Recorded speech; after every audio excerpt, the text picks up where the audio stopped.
happy Halloween, Halloween, Halloween. Happy, happy Halloween to Version Bar. Happy, happy Halloween, Halloween, Halloween. Happy, happy Halloween to Version Bar. This is insane, you guys. Yo, this is sexy, man.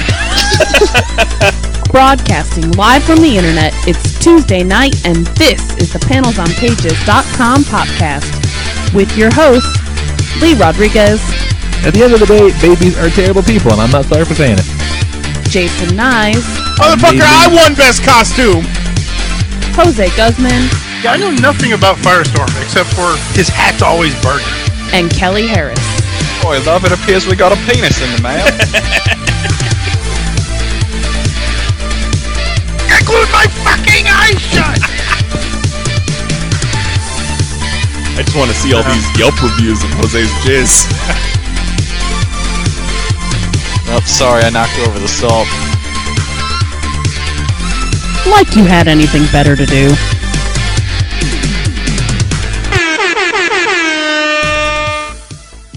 Hey, what's going on, everybody? Today is Tuesday, October 23rd, 2018, and this is episode number 444 of the Panels on Pages podcast.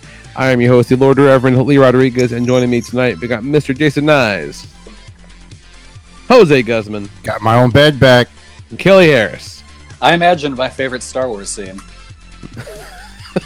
All right. That's real. That's a shoot. I bought my first Star Wars anything, and I don't know how long the other day. I was traipsing around the action figure aisle at Walmart, and they had the Dr. Aphra figure. So I'm like, oh, I gotta have this.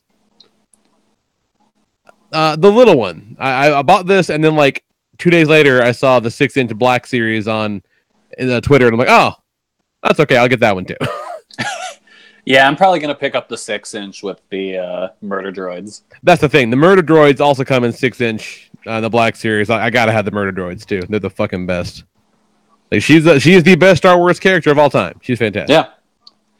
But yeah, this past Friday, I realized that I imagined one of my favorite scenes from the Star Wars films. So, you know how in Episode 2 there's the big like everything's fucking going on at once. They're all fighting in the gladiator pit, and then like Yoda's going after Count Dooku. Yep. In my head, I have vivid memories of seeing this. At some point, Yoda spins around like a drill and drills through a wall to get to Count Dooku. Nope.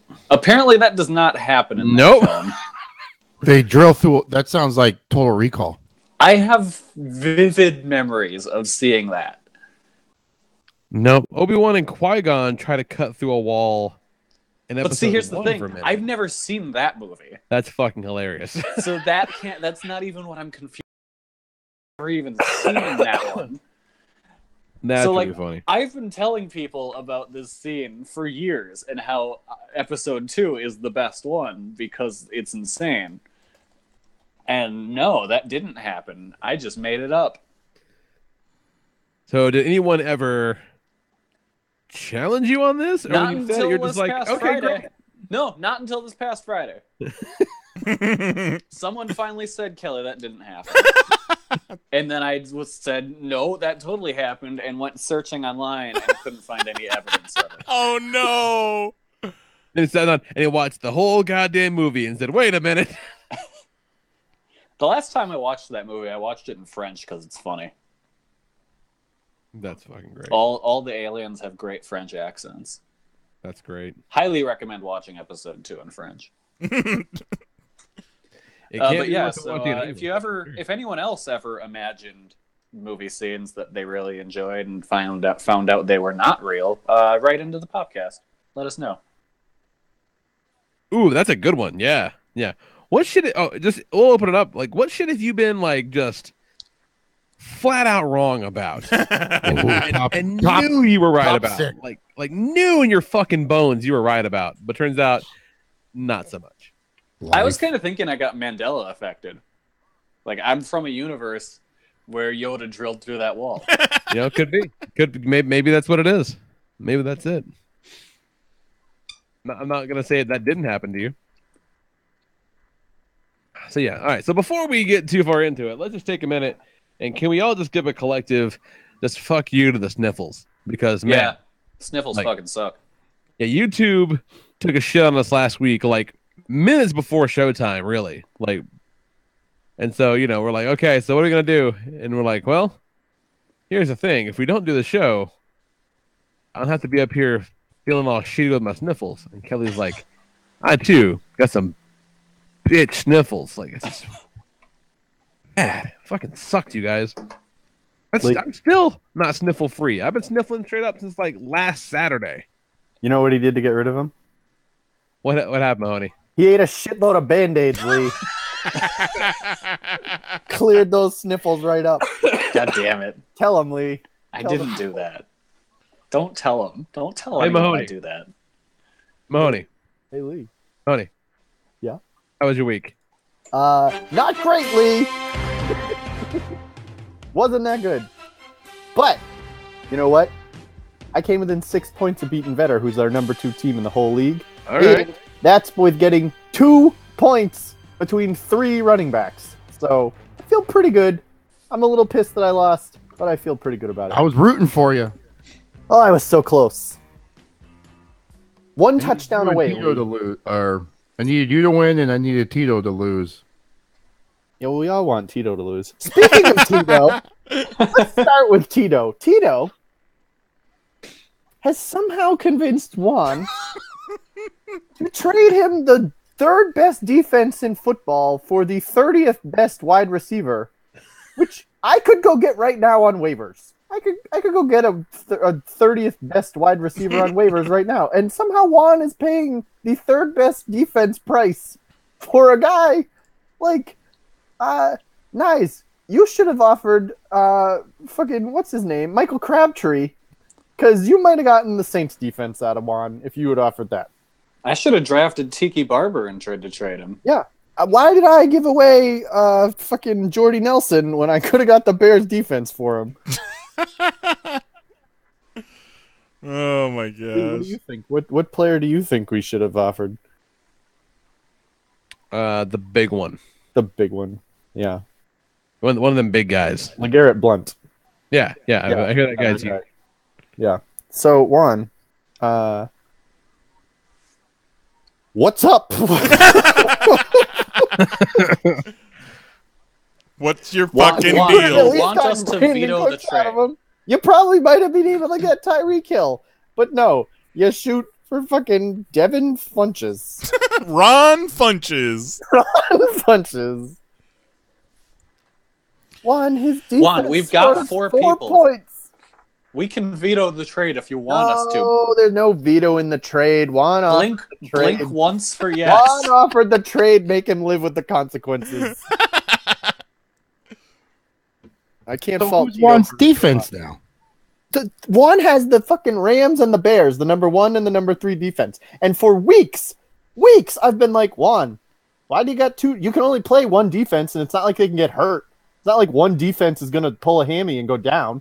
Like, trade one of those and get something good. And he was like, I will trade one of them, but I won't get something good. You're not the boss of me. So, Juan's Juan's response in the chat is laughy smiley. He just likes to watch the world burn. He's just trolling. Wait, he's trolling you now. Tito paying him in real money? In real money, Yeah. probably like $6 based on what this trade is. I'd take that deal. Yeah. Well, hey, I got $6. Let's talk about your team. All right. All right. You want Gronk? I'll trade Gronk for $6. I'll give you $6 for Gronk. I'll give you $6 and somebody I'm gonna fucking what's his name? Chris Clement. Roberto Clemente. Clemente. I bet you could trade Roberto Clemente to Tito. Gronk would be good. Let's do it. Tito would pay up the nose for Roberto Clemente. All right, I'm gonna guess Roberto Clemente is a baseball player. Correct. Oh, he sure is. Hey! Baseball player, Kelly. He's a hell of a baseball player, but Hang on, I'm trying to figure out what team he was on. Oh, I'm gonna say the Giants. Nope. Incorrect. Incorrect. The Pirates. Oh, all right. So, Lee. Wait, there's a Pirates? Yeah. All right. Even I knew that, Lee. Yeah, Arr. Johnny Depp and Swearingen from Deadwood. Hey, they're going to remake that. Hopefully with Nice's idea to use red. That's a good idea. I have good That ideas. is a good idea. You do have good ideas. Mary and I have been talking about a jukebox musical adaptation of Captain EO. I can know that. Yeah. Like a Broadway show. Let's do it right now. Let's fucking what go. else we got to do? We just need to get the rights to Michael Jackson's estate, Michael Jackson's music, Disney's intellectual property. Did you guys know that Michael Make a list Jackson of all the wanted? things you got to do. Did you know that Michael Jackson wanted to be James Bond? Who doesn't? But like he went and had like a pitch meeting about it, Who hasn't? and somehow had a hat covered in guacamole that he wore during it. How And the do you get guacamole dripped on off of the hat onto his jacket, and he ran away crying. No, this How is... am I supposed to believe that this is not another one of these Yoda stories, Yeah, Kelly? this I heard this on Wendy this past week. No, Wendy wouldn't lie to me. I don't believe you heard it on Wendy. I Wendy think would- I think you're having fever dreams. Wendy would Oh, it's 100% not- lie. There's a Wendy. Every It's- piece of that story Wendy is Williams got unbelievable canceled laugh. 10 years ago, Kelly. Nobody watches that show. The Wendy Williams show is a ghost. Yeah. Somehow you're watching rerun Wendy Williams shows where you're imagining topics of today. I heard it on the Tony Danza show. Yeah, and my Mandela effect, Wendell Williams is a drag queen. Oh. I don't believe in this Mandela effect stuff, you guys. Nah, I mean, people just fucking dumb. Because They're just wrong people about shit. use... Okay, first off, it's named after Nelson Mandela because some people thought that he had died years ago, but... Oh, yeah, that's because Yeah. they're fucking ignorant. Yeah, and then they use the Berenstain Bears like... some people think it's spelled one way, some people think it's spelled the other.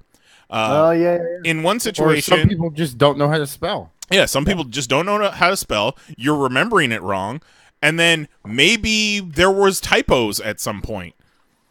So, how about that? It's Speaking of things that I was absolutely positive that I was correct on and I turned out to be wrong, I was 2,000% positive that Tony Danza was dead. Really? Yeah, He's got a new Nope. show. not Yeah, dead. some show on Netflix, yeah. Yeah, him Yep. and Josh You know, Groban. that was exactly the moment where I was like, what? Tony Danza is dead. Netflix has got so many shows, they're hiring ghosts now? Yeah, like, when did he film this? He died years ago. Apparently not. So, Lee, better, number 2 team in the whole league, beat me by 6 points, Lee, 93.5 to 87.5. 6 points! You know how easy it would have been to get 6 points if 2 of my running backs didn't blow out some part of their body, fall to the ground, and fumble the ball away? Well, I mean, that's what you get for fucking drafting a team of invalids. Ugh. You know how many injured running backs I have, Lee? Next week, you're going to start that kid in the wheelchair. I might have to if I don't play this waiver wire right. So, meanwhile, while I was over there losing by 6 points, Jose beat up on your buddy Goat. He Crushed beat the it. shit out of Goat. 136.5 to 79.5. As a champion does. Oh, we're calling ourselves a champion again, Mr. 4-3 Jose Guzman. I still am currently the champion until somebody comes fucking get this belt. All right. Put a fucking asterisk Oh, by this Jose, season. those Sure, hobos sure. in New Orleans are ready to take that belt from you. They're gonna have to fucking earn it. ESPN, the global leader in sports. Dun-dun-dun, dun-dun-dun. So, while Goat was over there getting his balls stomped, Kelly didn't even need to log in. Kelly could have rested his whole team because Mel put a 159-point beatdown on him. Yeah. Christ. I wasn't going to win. No. And I still did pretty good, which... I'm honestly shocked anybody's ever beaten Mel. Who beat Mel? If you beat Mel, don't say anything. It was probably Vetter or Tito. I fucking knew it. Let me see. I don't know who... Yeah. I honestly couldn't tell you who I've beaten. I can tell you all their It's not names. about, it's about whether you win or lose, Kelly. This is how you play that game. No, it's absolutely about whether you win or Yeah, lose, Lee. Mel- You would not be good at this game at all. Mel lost to Vetter in week 4. All right. And I almost knocked off Vetter. So You're number 1, essentially. yeah, basically the chip. Jose. Yeah. Help. Jose, Skype him the belt. Skype me the belt. Please and thank you. Can you DM it? Slide it into my DMs. Slide it in so hard. Yeah. Jose's gonna have a heel turn, and when he's gonna lose the belt, he's just gonna give it to a hobo. Wait a second. He's not a heel? He's a baby face? Jose is more of a tweener right now. He beat the shit out of Goat. Fuck. Jose will go full heel eventually. Before, Juan traded away the third best defense for some shitty wide receiver that he could have gotten for just off of the pile. He lost to Mary so bad, 107 to 76.5. 76.5 being the lowest number of points scored this week, which is why it makes perfect sense to take one of those extra defenses, since you can only play one defense at a time, and they are not subject to pulling some sort of body part and being hurt, because there's so many friggin' people on the defense. So take one of those extra defenses and go get yourself somebody who can score some points, like Devin goddamn Funchess, who should bring that up to a whopping 85.5 points, and that would have been still the lowest number of points scored for the whole week. You still would have had the lowest number of points scored, Juan. So, bravo. Way to use your resources. Anyways, then you got Shelbyville Sharks over here. At least they beat the shit out of Tito. 103 to 93.5. And Lee, we got big news, Lee. How is this still Hold going on. Let's not move on. Can we talk about that Shark sat his quarterback intentionally to make Tito look like a dickhead? Okay. Yes. Let's talk about that. Do you think that he did that though? He's in the chat. He's in the chat right now asking if we talked about him beating Tito yet. So I absolutely think that's what he did. Which I hope that doesn't come back to bite you in the ass, Shark, when you have to break a tie. Points. Yeah, why would you ever sit points? Yeah, Shark already had Tito beat before his quarterback played, and Shark sat his quarterback. That's fantastic. One way to do it. He says he confirms. He says, yes, I did. That's fantastic. All right. Well, that's certainly an approach. Shark got me a genius thing here where Amari Cooper gets traded to the Cowboys, and I'm like, oh, I got to pay attention to that. And before anybody can even react, Shark drops that shitty tight end from the Pittsburgh Steelers because he was on a bye and hadn't played, and Shark had him on his bench. So he was able to drop him and pick him up. And I said, why don't I have a roster spot where I carry some shitty dude on a bye so that I could do exactly that? So thanks, Shark. You've clued me into some genius maneuvering over here. He's the tactical wizard, is what he is. He is a tactical wizard. Currently, I'm using all of my roster spots to carry injured running backs, so I can't do it right now. But if anybody has any injured running backs they'd like me to hold on to, just let me know. I'm collecting them. Hang on, I probably got one. All right, send them my way. You want me to hold Gronk for you? No, I'll hold him in my arms. I'll have my whole stupid roster just be like questionable. that sweet dumb baby. What a dumb baby. So Shark beat Tito so badly that he sat his quarterback. And Matt's he's a nice dude, and that's a real dick move. That's cold. That's real cold. And that's the commish. Like, wait till you never get to draft again. You're like, I don't understand. I'm always the last person to pick. Tito's like, I don't know. It's random, and then he just winks at you. All right, Lee. You ready for the big news? Yeah. You recall Nice's record, Lee, going into this week? I remember it's not the greatest. It is 0-6 going into this week. That's really not the greatest. Possibly the worst. 0-6. Worst record in the whole league. You got Nice at 0-6. You got a couple people at 1-5. You got a bunch of 3-3s, and then a bunch of 5-1s.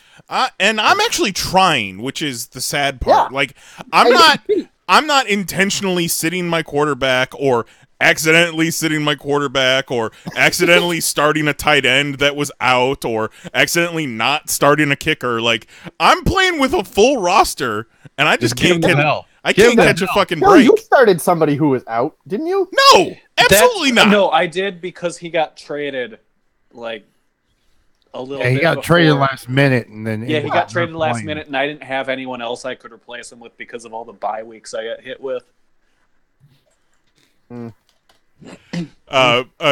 quick, This is Shark. exactly why I knew your bench, because he got traded. I said, "Hey, I bet Kelly needs a running back." Looked at all your players and said, "Everything he has sucks." So I didn't even give you an offer. Real quick, Shark in the chat says, so, real talk, he set his quarterback to be a dick and then was just going to throw him in at the last minute, and he missed the time to put him in by 30 seconds. Oh, that's going to be such a great story at the end of the season. Yep. Watch him be the 5th place team based on points. All right, so coming into this week, Nyes 0-6. Looking to get to 1-6. Hoping to not be 0-7, Lee. Nobody wants to be 0-7. That's halfway through the season without a single win. And so in he goes. He makes some moves. He tries stacking points. He drops kickers. He makes a bunch of plays. He's up against Thatcher, who doesn't start 2 players. So that was an approach. Thatcher starts a guy who's injured and no kicker at all. And then even with a whole day's worth of notice to be able to go get a kicker, just doesn't start a kicker at all. And we say, nice. You got this in the bag. Here comes your first win. And they fucking tied, Lee. They tied. 77.5 across the board. Thatcher's 6-1. Thatcher's last player of the week was in the Monday night game. This guy has gotten 1 touchdown all season, hasn't broken 12 points all season, and if I keep him to under 12 points, I win. I'm 1-6. This motherfucker gets a touchdown and 15 points. Jesus. Tie game. 77.5. You should get the 77.5 to 77.5 tattooed on you. No. At some point, you have to start taking it personally. Yeah. Oh, fucking 5 weeks ago. I'm up against Jose this week. So I told Jose, I was like, if I lose to Jose, like that's nothing. Like he's just kicking a man while he's down. But if he loses to me, oh man. It's a bad look. It is. It is a bad look. What's he got? We'll take a look at Jose's team. We'll see who he's got on buys. Not enough. Not enough. Next week, I got to play Thatcher, and I think 90% of my team is on a buy, so that'll be an interesting week. But maybe, just maybe, Thatcher won't start any of his team, and then he'll tie me. A fucking tie. Tie. 0-6-1. And it was like with 4 minutes left in the game. I went to bed thinking, oh, he's got it. Look at this sweet boy. He's finally got a win. I wake up, and then I don't see a number in the win column, and I see 0-6-1. I said, fucking 1? You fucking tied? 1 didn't have anyone playing. Like, purely statistically, that's got to be a bit of a challenge to tie in fantasy fucking football. Yeah, because they both even got a 0.5. It's not like it was a straight even 67 and 67. They both had the 0.5. We've had a few ties this season, haven't we? No. Yeah, we had one time where somebody lost by half a point. No, wait, never mind. I'm thinking of actual football. Yeah, you're thinking of the actual Browns, not our Browns. Previous seasons, we've had ties in fantasy football. And then there was that one time that Kelly and Mary tied, and then they both woke up the next morning and the scores adjusted and Kelly lost. Oh, that was so infuriating. I was hoping that was going to happen to Tad, but it did not. Womp womp. Womp womp. Perfectly honest. Man, I would have rather lost than tied. Well, yeah. Yeah, no one wants to tie. Yeah. So all you had to do was start that kicker, Tad. We'll never fucking know. You went and got a new kicker. You just didn't put him in your lineup. What was that even about? Why did you drop your kicker for a new kicker and then not put him in your lineup? Weird things have happened. Weirder things have happened. Hey, I finished Daredevil season 3. And if anybody out there is like, nah, I don't know, these Marvel shows aren't that good, you're incorrect about Daredevil season 3. It's good. How much? Yeah, I'm 4 episodes in, and it's fucking awesome. Yeah, we're 3 in. It's astounding. It's so good. It's great, and I would say, I don't want to talk too much about it because I don't want to set expectations. But did you finish the whole thing? It is no Iron Fist. Yeah, I'm all done. Oh wow. It is not one of these shows where you're like, meh, probably could have shaved 3 episodes off of that and still been fine. It is good. And they may as well call it Kingpin Season 1, featuring Daredevil. You know, I said it on Twitter, like, what I've seen so far of Daredevil Season 3, they should just subtitle the episode, hey, this is why you don't kill all your fucking villains. Yo, seriously. Filling around, and you can do some amazing shit with them. And speaking of the Netflix series, Iron Fist got canceled last week, and then Luke Cage gets canceled this week. Good. They can go bro out on Stars. Yeah, lots of people are kind of positing, it's because of the Disney streaming service. Disney show, and blah, blah, whatever. It's like, well, Iron Fist is probably because, like, nobody watched it, if I had to guess. Like, yeah. Even though they say the season 2 is pretty good, like, who came back to watch season 2 after season 1 was a fucking dumpster fire? Like, I watched season 2. Did anybody else watch season 2? I'm going to. I was going to watch it before Daredevil, but time got away from me. And then I Googled it. I looked it up. I was real careful. I didn't want full-on spoilers, but I'm like, okay, is Daredevil in, or is Iron Fist in Daredevil? Because if not, I'm not watching Iron Fist first. Okay, so as a person who has watched all of season 2 of Luke Cage, all of season 2 of Iron Fist, and all of season 3 of Daredevil, you do not need to watch Iron Fist or Luke Cage before you watch Daredevil season 3. Yeah, so don't worry about it. You're good. But do you recommend? Don't be afraid. Do you recommend watching Luke Cage season 2 and Iron Fist season 2 at all?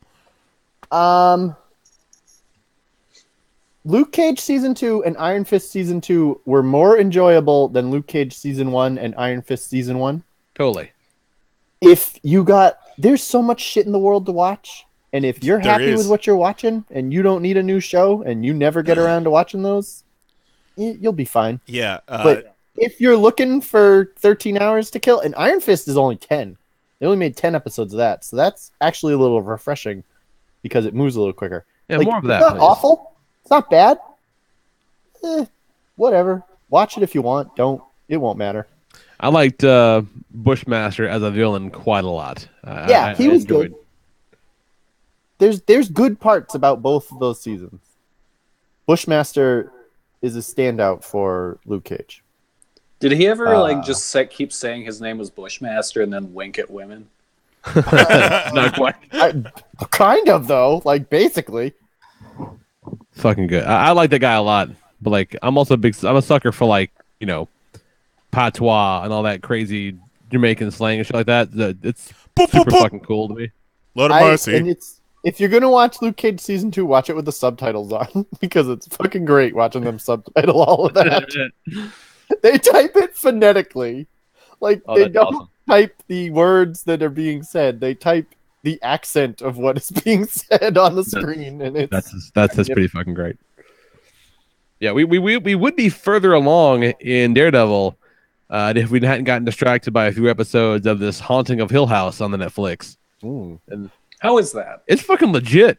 Like, it's pretty damn good. One semi-surprising thing about Luke Cage season 2 for all the rest of you out there who haven't watched it, they made a fairly main character just out of the blue. They were like, oh yeah, that dude's gay.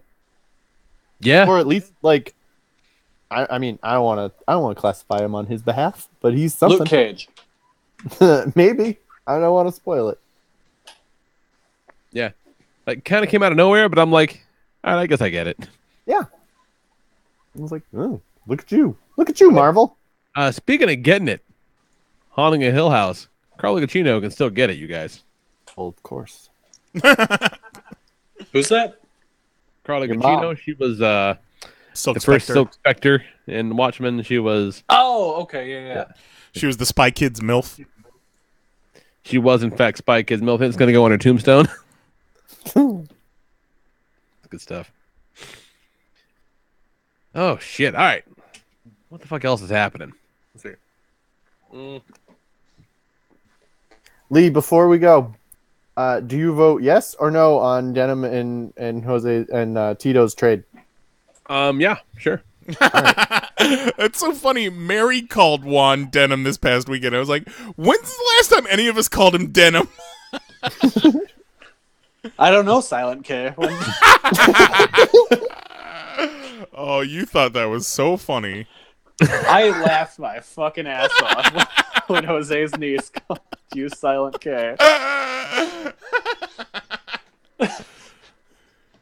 Fucking wonderful. That's great. Yeah, go for it. I think it's a great idea, honey. Make it happen. All right, you all heard him, Lee. Don't veto that trade. No, don't do it. All right. Well, feel better. Feel better, Let Juan Mahoney. enjoy those extra 10 points. Yeah, it's super important. I feel like it's going to change the face of the game, maybe forever. Yeah. I know. Lee, I saw Venom. Oh, okay, great. How'd you like the Venom? Venom's fucking fun. Yeah, because I haven't really talked to anybody else that's seen it, and yeah, I was Like, it's not an objectively good movie, no, but like, it's fun as fuck. no. It might be like objectively bad. No wonder Kelly liked it. I don't think I'd go that. I wouldn't go that far.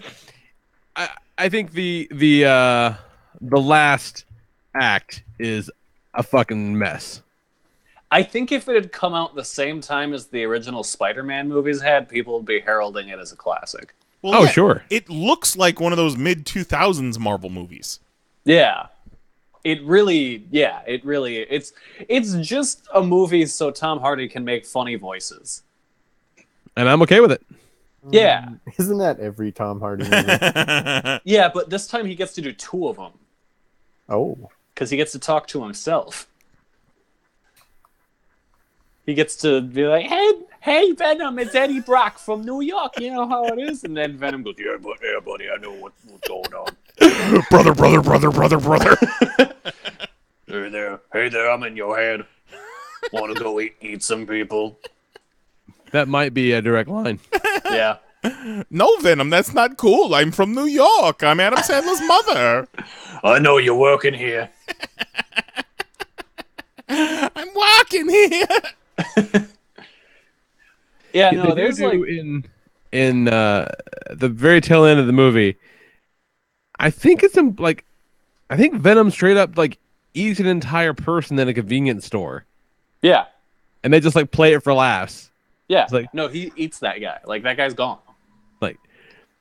But like there's no blood or anything, and the guy just gets eaten alive, and he's like, yeah, sorry about that, I gotta go now. I would generally say that Venom is a comedy movie before it's an action movie. like moments like shades of horror in it too.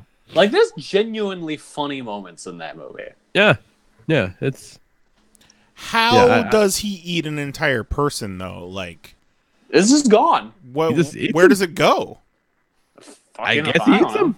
I think he just like absorbs him. That's one of the things that they kind of fuck around with, and they don't really pay off super well.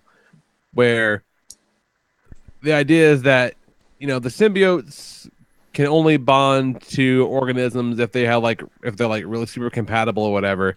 But even then, like Eddie Brock gets a symbiote and then he's all venomed up, like the symbiote is still like consuming his organs. So like it's killing him slowly, you know, and all this stuff. And he kind of finds out because his doctor friend is like, hey, this fucking thing is killing you. And he's like, get it the fuck off of me. I don't like this. And so they, get it off of him and all this stuff. But like the whole time he's having this conversation, Venom's in his head going, "No, it's cool. I'm gonna fix you. I can fix you, bro. It's okay. Fine. I'm gonna fix you." Remember that scene when Eddie just straight up eats a live lobster? Just straight up eats a live ass. Yeah, because he's really hungry because of the symbiote. He has to have like living stuff, like live food. He needs live food, and the symbiote's killing him.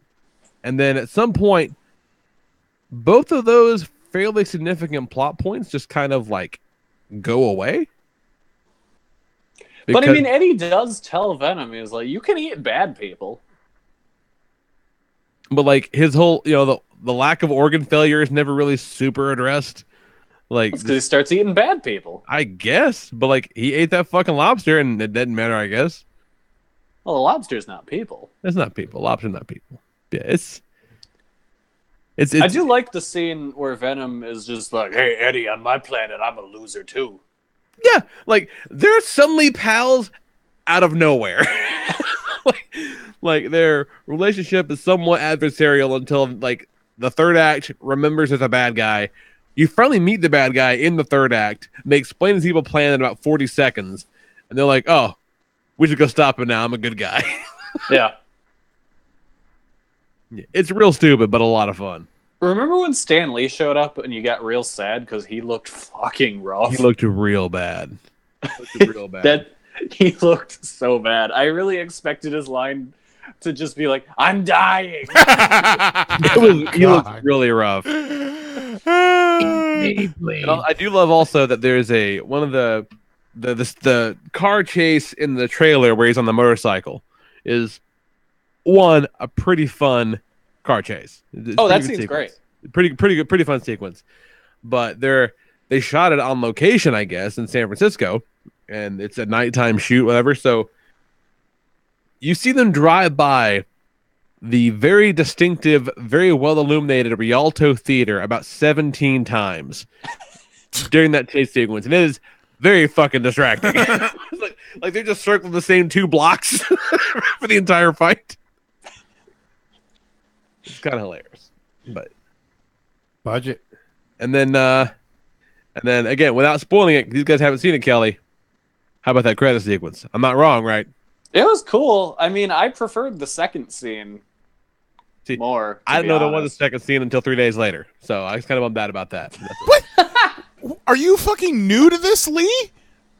It's a fucking Sony movie. They're not the same. There wasn't shit the second scene you should have stuck through because it's straight up a lead into the animated movie. It's just a Spider-Verse clip, yeah, which I would like to have seen. I wait until the end of the credits from 30-year-old movies now that I know there's nothing at the end, just in case. In case there's a post-credits teaser for The Burbs. Yeah, I was an asshole. It was an asshole move. Fucking rank amateur move, and I'm sorry. Jesus. I know. How long have we been fucking doing this?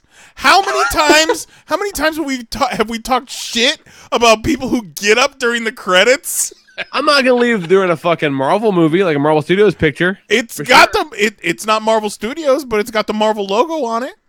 So do those goddamn X-Men pictures, and they fucking blow.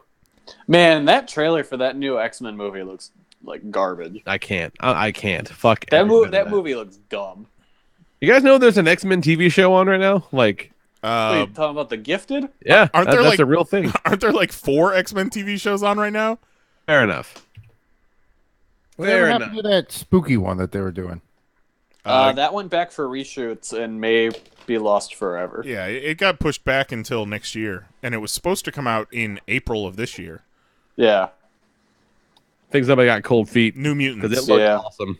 Well, yeah, there was that week where the Marvel Fox deal was going through, and there was the rumor that went around that they were just going to shelve New Mutants and Dark Phoenix forever. I mean, they really could have done that with Dark Phoenix, and no one really would have been upset. No one gives a shit about They could have done that with Apocalypse. Apocalypse. Yeah. Another movie that's just so shitty it doesn't bother to be fun. No. It sucks. Unlike Venom, very fun movie. Super fun movie. Highly recommended. If you ever think of watching an X-Men movie, how about you stop and watch Venom instead? Yep. That's a solid recommendation right there. Solid rec. Where does it fall on the Punisher Warzone scale? It is nowhere near as fun as Punisher Warzone. Yeah, nowhere near as good. Yeah, no. Punisher Warzone is a fucking American classic. Like, Venom's good. But it ain't no Punisher Warzone. It ain't making my top 6 favorite superhero movies. And I was, in all honesty, I was hoping for like Punisher Warzone level. Yeah. But it didn't quite deliver. It's good. I wanted that movie to have its own Jigsaw. And like, Venom kind of is his own Jigsaw, but again, Kind of, yeah. But the villain sucks. The villain is a non-entity until the very end. villain's trash. I did like that there were some legit ass like callbacks to the Lethal Protector run in particular. Yeah. But also like, like some real legit Venom stuff in there. I was like, oh yeah, these guys did give a shit. Yeah. Speaking of Venom, are you up to date on the current run? Yeah. Did you enjoy as much as I did that all the green shit coming out of his mouth is actual like shit? Yeah, that's fucking great. That is so great. And the fact that he didn't know about it and that Ultimate Reed Richards is just like, yeah, all that poop that flies out of your mouth, that green stuff. That is just waste secreting out of this thing's mouth. He's like, what? That's fucking great. Love that. What the fuck else we're talking about? What else we're talking about? I finished a Lego Voltron. Nice. Looks great. Looks real nice. It's fucking cool, you guys. Real big, real beefy. Had to move some shit around to make room for it. Worth it. Totally worth it. And just, quick sidebar, built that goddamn Technodrome, and it was just a death march of horribleness. And the cannons on the outside of the Technodrome can't support their own weight, so they droop. So I had to fucking glue them in place so they look like the Technodrome. Meanwhile, this fucking thing is engineered so that the shoulder joint can support the entire weight of the fully assembled lion arm and not even begin to fall down. Like, that's nuts. It's an engineering fucking marvel. And like, they take a couple liberties, like the Black Lion's legs all have to be disconnected and rotated. They don't turn. So you have to disconnect those and rotate them around, plug them back on for the legs and even the shoulder bits. That's just so they're more stable. And I'm totally okay with that. But all the limb pieces, they don't disassemble at all. They go right on. And the head mechanism even transforms just like you want to. The Black Lion's head. You fold down the mouth, the face is in there. Fucking rocks. Like, it's super, super cool. And while I was working on it one night, because we talked about in the podcast last time, and then Nige found it on Prime, I watched Night of the Demons for the first time in a hot minute. It was my first secondary recommendation. It was me and Mary's first time watching it, and still fun, still a lot of fun. It is pure 80s horror garbage. yeah, it's so much fun. I love it. The characters, all of them hate each other. Yeah. There's no reason any of them should be at this party together. What's the fat dude's name? Puke? Tretch? No, fuck. Oink? Stooge. He just straight up just continuously calls one of the female members of their group a stupid bitch, just continuously. Like, he said it the first time. It was kind of refreshing that an 80s movie I used to like didn't like go into that uncomfortable area of like straight up homophobia. Right. But boy, this movie's misogynistic as fuck. Yeah, like when he called her a bitch for the first time, I assumed that they were a couple in just in an abusive relationship, but no, they're just like acquaintances. They're not even fucking friends. Like, and it's not like God can't take this dumb bitch anywhere. Stupid bitch. Oh my god. There is this one. It was worth it for this one fucking scene. So we talked about it. Lee put the one chick on his top 6 horror icons. Angela. Yeah. Angela. Who's just like, she gets possessed and she gets worse and worse. Like, everyone gets possessed. It's very Demon Knight-esque in that sense. Very Demon Knight kind of, I feel like they were Because Demon Knight came later. I Yeah. feel like they were really like jocking Evil Dead real hard on this movie. Yeah, oh yeah, Evil Dead definitely too. So each one of these dumb fucking 40-year-old teenagers, all these stupid bitches, they're getting possessed by this demon, and this one chick gets possessed by this demon, and she was like the sluttiest one from the beginning. Sluttiest. And she's just in this it looks like a little boiler room by herself. She's topless, and like they go to a wide shot, and she had just broken a mirror. They go to a wide shot, and you could see like her chest and her torso looks like it's made out of wax. So I'm like, oh shit, she's gonna take one of these pieces of broken mirror and start like cutting herself up. This is about to be real cool. No, instead, and spoiler alert for those that haven't seen it, instead she takes her lipstick, which she's been putting on lipstick the entire movie, and kind of caresses around her tit, and then shoves the lipstick through her nipple, and then it's gone. It's just gone forever. Oh, what? It's like, you know how chicks, when they don't have pockets, like they'll put like their wallet or their keys or their lipstick like in their bra? Yeah. This chick just puts it into her nipple. So it's like a portal? Yeah. A fucking lipstick nipple portal. And like nothing in the rest of that movie reaches that level. No. Like it's not like it escalated to that point. It doesn't like go further than that. No, yeah. It doesn't. They like no one ever talks about it. No one else saw it. Like just us. Yeah, and that's the effect. Like imagine being like 9. Yeah. I'm 9 years old. I'm like that is some fucked up shit right there.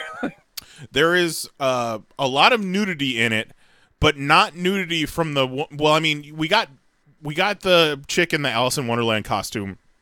She was bottomless at one point at the beginning of the movie, but she never got topless, and she was the one I wanted to see topless the absolute most. She's the pure virginal one. Because man, they must show the goods on that one. That's kind of the whole point. She had some hoots on her.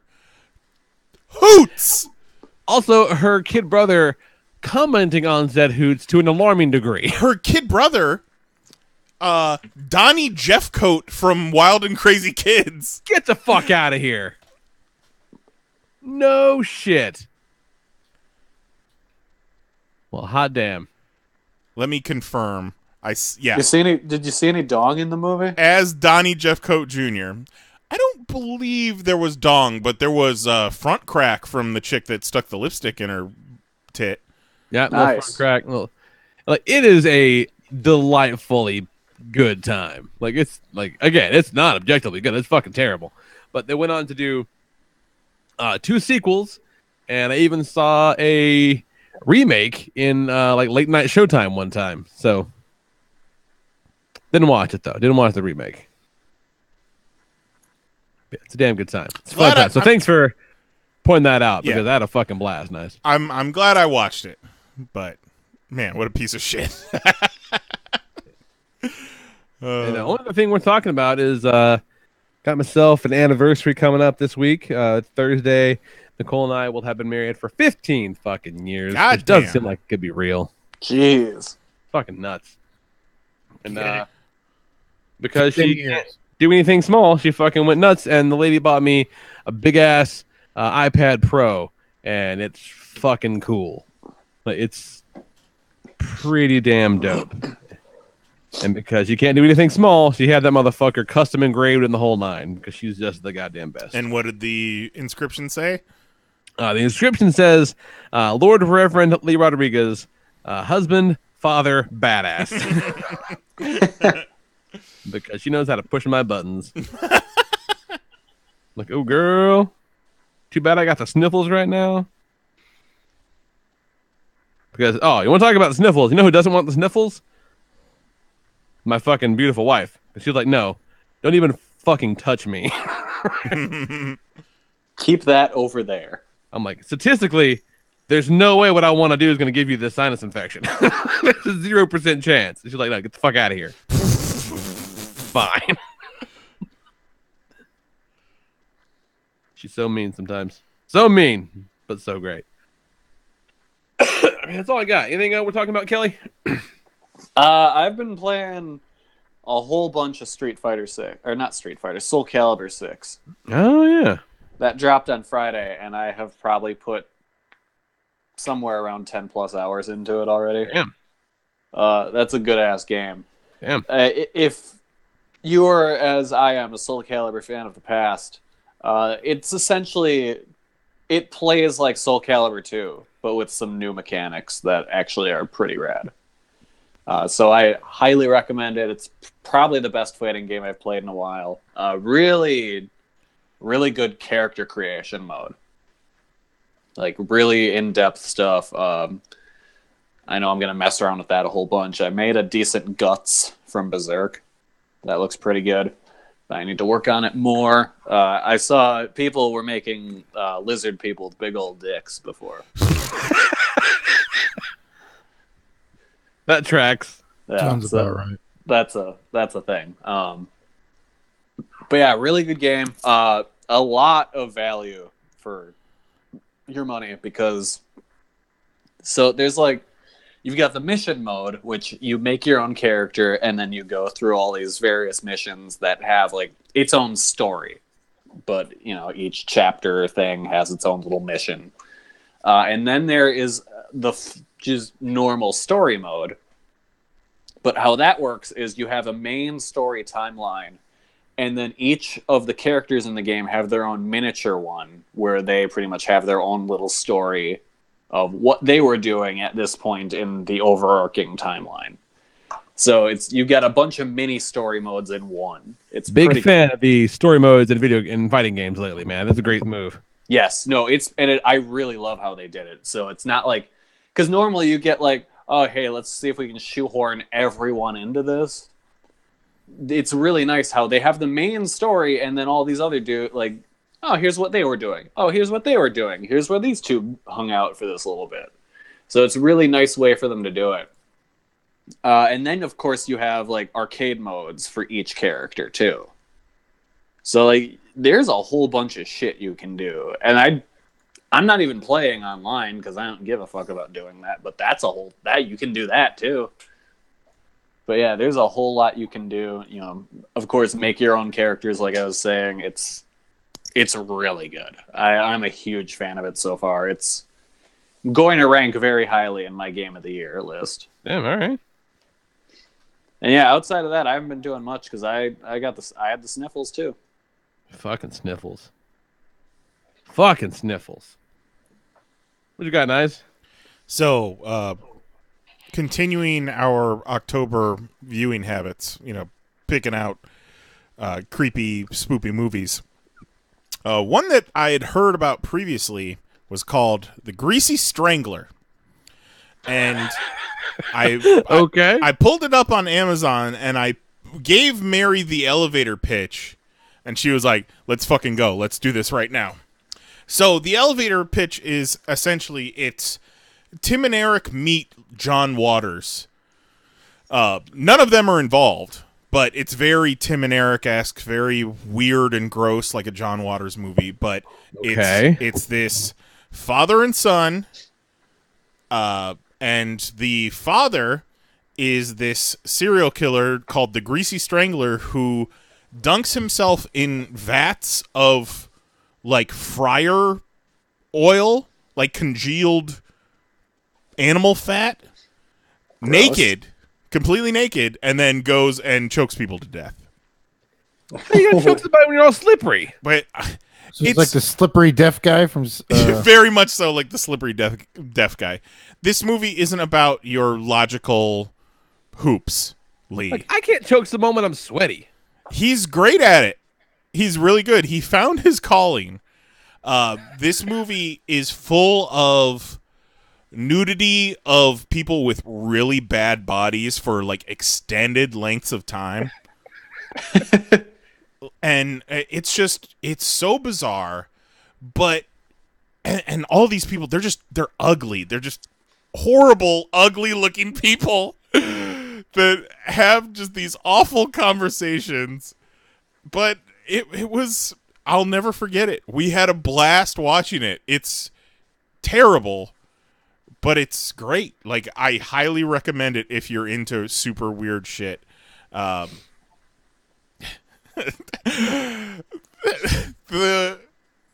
Greasy Strangler, the dad, his dick is out for probably 60% of the movie.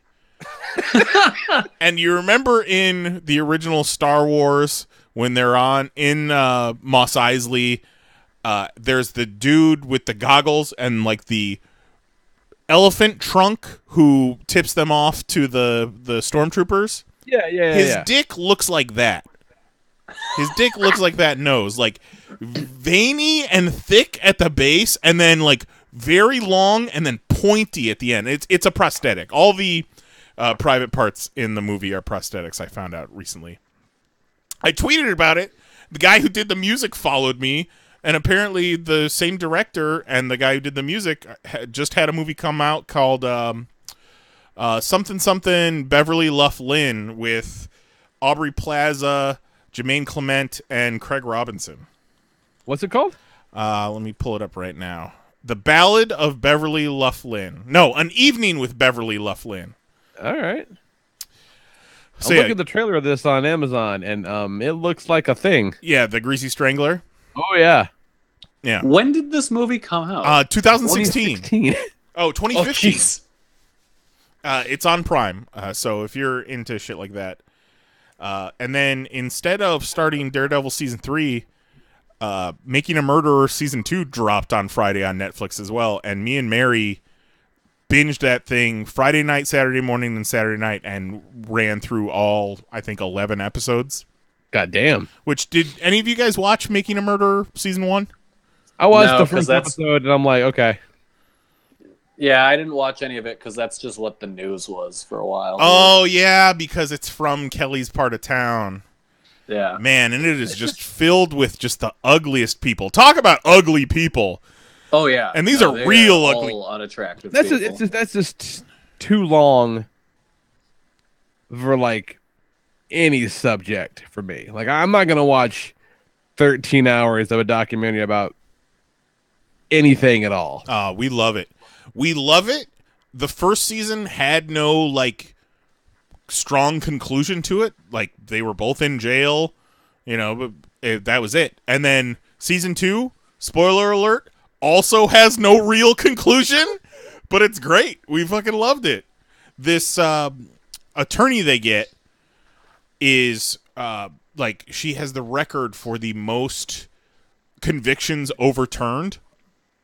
And she's a fucking baller, but she has all the trademarks of a Disney villain. She's like just old and mean looking, and she looks like the villain of the story, but she's this badass attorney who's she's just poking holes in fucking everything. The girl that got murdered drove around in a RAV4. The attorney went and bought the exact same model and year of RAV4 so that she could do experiments on it and then drive it around and just, like, get in the head of the victim. Damn. Yeah. All right. Me and Mary fully expect her to have her own Netflix show after this. And then just tonight we turned on Netflix, and Adam Sandler has a new stand-up special that just dropped. That's exciting. It's about an hour long, and it's great.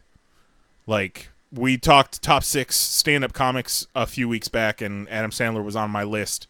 And it took me back to sitting in my old 1990 Nissan Maxima with What the Hell Happened to Me in the CD player. It's tight, man. Like, you don't get the impression of current day sad, just doing it for the money Adam Sandler. Like, it's really good. And edited really, like, they took the footage from multiple different performances in different cities, and they cut it all together. Cool. I like that. They're a concert film. Yeah, it's super interesting. And then lastly, I just want to talk about, I've been doing a lot of eBay auctions lately. Got a lot of crap in my house. We got a tiny place trying to get rid of some stuff, trying to make some money as well. diving back into the eBay game, and I figured while I'm trying to sell these things, I might as well fucking make a bit out of it as well. So I've been including some fun bits in my eBay auction listing. So I just wanted to read off a couple of my favorites here. Had a General Zod Michael Shannon Funko Pop from an old loot crate that just never opened. How's that going, by the way? What? Because like it being an exclusive fucking Funko Pop, I don't know shit about those things, like how they resell. It sold for $25 fucking. Get the fuck out of here. That sounds about right. Okay, hell yeah. Like, thanks. That's great. So here's my description. Funko Pop, General Zod Superman, Man of Steel number 30, vaulted, unopened, new in box, loot crate find, never opened, new in box has slight scuffing on front plastic from shipping. You will find him! And then in asterisks, rockets off in Wiener spaceship. I sold all of my old Secret Wars action figures from the 80s, and my description was, the 80s are so hot right now, dudes. Vintage action figures, synthwave, Republicans and tensions with Russia. Totally tubular. I had a little... back in the day, they sold these they were like little trophies for Super Mario. And it was little figures, and like you can put your score on it and shit. These days, Mario is cute and all, with his friend Cappy and turning into a T-Rex, and don't even get me started on Bowsette. Back in the day, Mario would straight kick a Hammer Bro in the face and look mean doing it. And then I had a lot of a Catwoman Pez dispenser and a Catwoman Happy Meal toy, and I describe everything, and then just at the end of this at the end of the description, I put, buy this meow. And then lastly, and this sold today. Fuck you. This sold today. It was a Batgirl mini bust, an Adam Hughes, Women of DC. And here's the description. Great comic accuracy. Just like her character, this item also doesn't have the use of her legs. Oh. Too soon. That's fucking funny. Well done. So yeah, buy my crap. I found that there's some stuff that people just do not want to buy. Shrek Pez dispensers. I searched on eBay and it seemed like Shrek Pez dispensers were selling. Nope, I've listed that thing like 4 times. No, nobody even wants to touch it. Why do you have Shrek Pez dispensers? I got them for stocking stuffers one year. Okay. My description of the Shrek Pez dispensers was, great condition. Fill them with Pez and keep your sugar up while you're surfing 4chan. VHS copy of Pinocchio. Little boy learns that lying is dope. You guys hear about the Pinocchio movie? Yeah. Coming up? That's also Netflix. Guillermo del Toro. It's going to be stop motion. No That's shit. fucking insane. He's been talking about a Pinocchio movie for a decade, I feel like. That's fucking rad. I'm on board with that. Yeah. What do you got going on, Jose? You know what we're talking about? Sleepy boy over there? Just back today. Got back. Done traveling for a while. So that's kind of cool. So life is about to hit pretty hard. So that's cool, too. What? Life is about to hit hard? Well, it's just I'm back. So now it's catching up on life. Oh, back to reality. Right. I'm not hopping on a plane Thursday. So let's fucking do this, life. What do you got for me? Let's fucking get down and dirty. I goddamn dare you. That's about it. I mean, other than that, it's just work. Where were you? Birmingham, Alabama. Oh, all right. Which everybody was fucking nice. Nice, very nice. But I did hear, took an Uber. We ran out of batteries for the wireless mics. Yeah, but down here they call them Ubers. Yeah. Lot of trucks working the Uber. Got picked up in like a fucking huge ass Dodge Ram. Did it have nuts on the back of it? Almost. So he's like, "Oh, I see you going to Walmart. You sure about that one?" What? What? I don't want editorializing from my Uber driver. No. Well, yeah, but if he knows the area, so he's like, it's kind of rough. I mean, you should be okay shopping, but I wouldn't hang out over there. Oh. So I was like, hey, so you want to just wait for me? That's the I trick. just go run in, get these batteries, and come out. So he did that. That was pretty cool. Just wheeling and dealing with Uber drivers. Tips go a long way. Fucking that's the lesson of anything. Just hang out, homie. Watch my back. Good thing I got that Southwest. I misread my time, and I missed my first flight.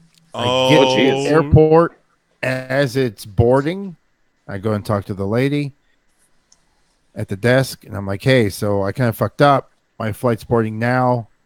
So what are my options? What do we got? So she gets on the phone. She asks me for my name. Well, she asks me for my name, punches it up, sees I'm on A list. She goes, hold on. She calls the fucking desk at the booth. She's like, all right, I got this guy. I'm sending you the bags now. We're going to put him on standby. He's jumping on. So she got me onto I missed the 6.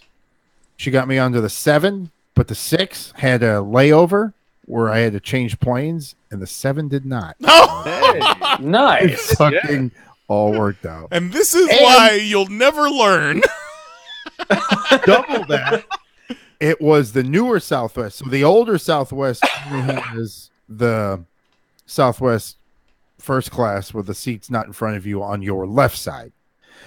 And those planes, you can tell when you get in, the interiors are kind of like a eggshell white, maybe like an even whitish tan.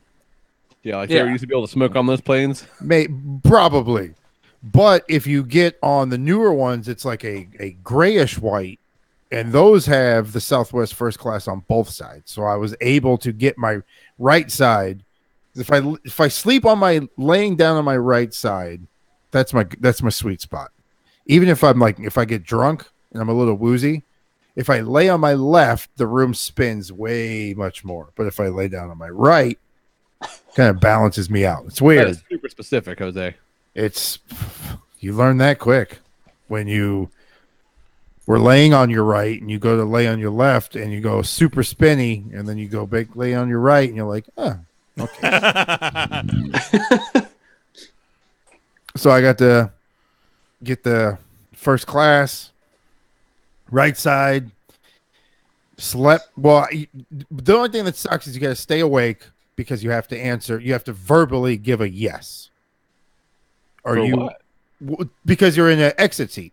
Oh, okay. You can't just sit in the exit seat. They have to go over the spiel. The instructions are in front of you. In case of an emergency, you're in charge of opening this latch. Do you agree to the responsibilities? Because if you don't verbally say yes, they have to move you. You have to switch seats with somebody who's willing. But I want to have like a speech written out where I'm like, I can't wait. I've been waiting for this moment. Yes, I understand the responsibility you have given me. But I kind of hope something happens while we're in the air, just so that I know I'm ready for this. I'm not saying I want this airplane to crash, but if it does, I wouldn't be upset. And I'm so ready. And then I'll stand up and point to each one. I will save all your lives. I got this door. I'll save you. I'll save you. I'll save you. I'll save you. I'll save you. Yeah. And then they watch me fucking curl up in a ball and fall asleep. Yeah, exactly. Exactly. if the exit door blows off midair, Jose will get sucked out and somehow will float gently down to a private tropical island and never wake up.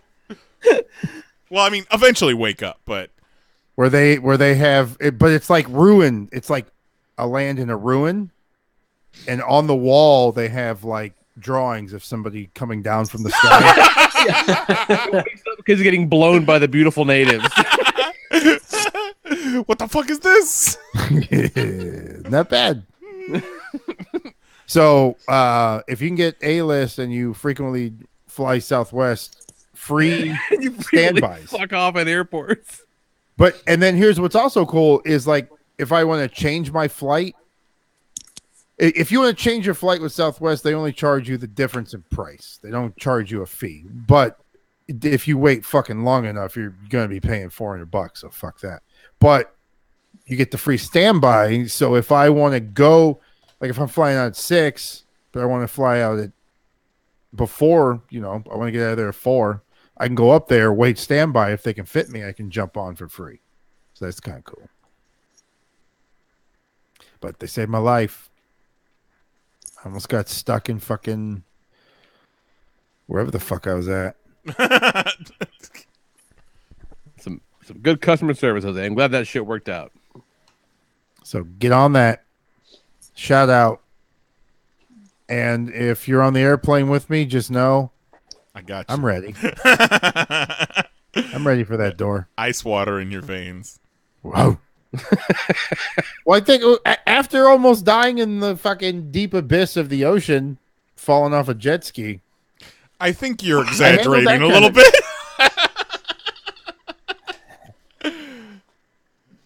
Man, this ain't no joke, man. I get you. Oh, it was dark as fuck. You know how black the ocean is? Fuck. Shit's scary. Either way, I was pretty calm headed, so I think I got this door. Yes, I am ready, stewardess or flight attendant. Yeah, come on, it's 2018. Whatever's the politically correct name for you ladies and sometimes dudes. A lot of times, gay dudes. A lot of times. Somebody showed me a picture for Halloween. One of the pilot had the dark sunglasses and a walking cane, like he's blind. And greeted everybody as they walked on the plane. Yeah, that's kind of funny. That's definitely where I want someone to have a sense of humor, is a pilot. I'm mad about it. That's all right. Yeah, no, that's cool. All right, let's fucking hit these lists, man. Yeah, we floated this one out a couple weeks ago. Before we get into that, I found an old email sent to us to the podcast at PanelsOnPages.com. Oh my! Yeah, right. Look at all this fan mail. If I'm remembering correctly, number 2 in the league, Vetter writes in with his top 6 movie monster villains, which was the last top 6 we did. So he writes in and says, "Good evening, podcast. Here's my top 6. Honorable mentions, your standards. Jason, Michael Myers, Leatherface, Wolfman, and the Killer Tomatoes, and Northern Bates from Psycho. Norman Bates. Killer Tomatoes is also on Amazon Prime. It's really not worth watching. It's not good at all. Okay, so his 6 is The Blob, which is more of a nostalgia pick, as I'm sure most have forgotten this gelatinous menace. This movie was on all the time as a kid, and I watched it every time. Still remember the theme song. Yeah, that was a big one for a while. We had a I don't know why, but at my dad's house, he had like a theatrical poster for that Blob movie. Make a damn. That's cool. Yeah, it was weird. Really cultured guy your dad is. You know it. The best. Number 5, the Xenomorph from Aliens. Everything about this was creepy and cool to me. Stomach burst scene, a stick of blood, little alien coming out of the big alien mouth. All great. Number 4, Gremlins. You could probably toss Critters in here as well. The gang mentality of little monsters doing damage in hordes and still could make you laugh. Number 3, Dracula. Critters, absolutely love Nosferatu and most reincarnations after. He has a great story, character, and has stood the test of time. Number 2, Freddy Krueger, the only slasher with a personality. I like Jason and Michael Myers and such, but they're just lumbering, unkillable guys with knives that seem to rely on people tripping. Freddy attacks in your dreams, a place you can't avoid or escape. He is humorous, loves puns, and is creative in his methods. Bitch. Solid logic. Bitch. Number 1, Hannibal Lecter. Not entirely sure if he counts as a monster, but the best scary bad guy in movie history, in my opinion. Charismatic, charming, brilliant, and non-threatening, yet a psycho still. I think it's the unassuming nature of Lecter that does it. It doesn't look like an intimidating slasher or villain, but rather a neighbor, and that makes it much more terrifying. Fucking solid list, Vetter. Solid list. Yeah, I like Critters, but I wouldn't put Critters on the same level as Gremlins. No, Gremlins is fucking baller. Gremlins was the OG. Everything that came after it was just trying to capitalize. Fucking love Gremlins. All right, so let's hit this. So this week we're hitting up the top 6 best and worst Halloween treats. Yeah. Halloween treats. So I'm gonna go ahead and start. We got a shitload of responses on Twitter for this, so it's gonna be good. This is a good one. Should be a lot of overlap, but maybe not. So we're gonna do. I'm gonna go first. We're gonna start with the worst ones. Fucking candy corn. Man, I like candy corn. Candy corn sucks. So do I. What? No, it's the worst. No. It's Candy corn's good. Candy corn is the eggnog of Halloween, where it's a very listen to me. It's a very divisive treat. Yeah, you either I agree. You either love it or you hate it. I was gonna say, don't you start talking shit about eggnog now. The difference is people that don't like eggnog are fundamentally wrong. That's the difference. I agree. It's not good. And I'm going to put in the candy corn's retarded cousin, the candy pumpkin, as well. The mallow cream pumpkin, yeah. Oh man, I like the candy pumpkin. Well, I mean, you like fucking candy corn. It's They're the same shit, yeah. shitty thing in different packaging. Yeah, but it's like so much bigger. I could be eating anything right now, and I'm eating candy corn. Why? Because it's delicious. Is it? What does it taste like, Kelly? Tastes like sugar. Exactly. It's just chalky and like, no, fuck it. And next up, goddamn Tootsie Rolls, man. Fucking Tootsie Rolls are the worst. They just, no. Like, it's the worst type of chocolate. I saw a Tootsie Roll pop up a few times on the worst list. I can't really hate on Tootsie Roll too much because I feel like you can get a handful of Tootsie Rolls thrown in your trick-or-treat bag and be eating Tootsie Rolls for a year. Yeah, that's just every time another small disappointment. Like our bowl, like the Tootsie Rolls are the last. Like, at some point, it's a bowl of candy, and then it's just like a quarter bowl of Tootsie Rolls in like 3 weeks. Tootsie Rolls are not in my top 6 best, but like Tootsie Roll, it's like, you want chocolate or do you want gum? We got both. I want some chocolate gum. I really do enjoy the other flavored Tootsie Rolls, though. Like, the lemon Tootsie Rolls are awesome. Oh, man. Just wait, Kelly.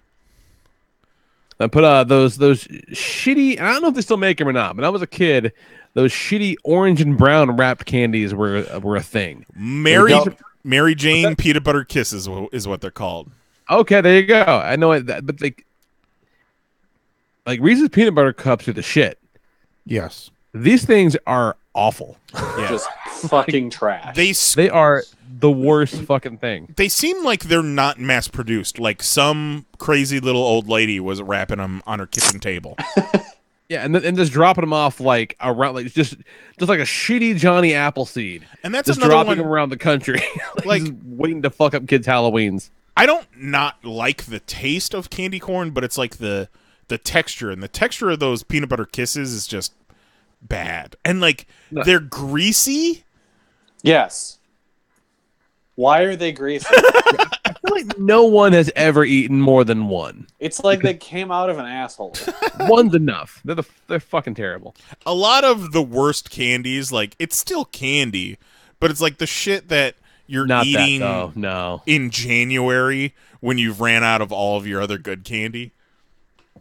Yeah, that's what all this shit is on my list. Is all that stuff. Following up.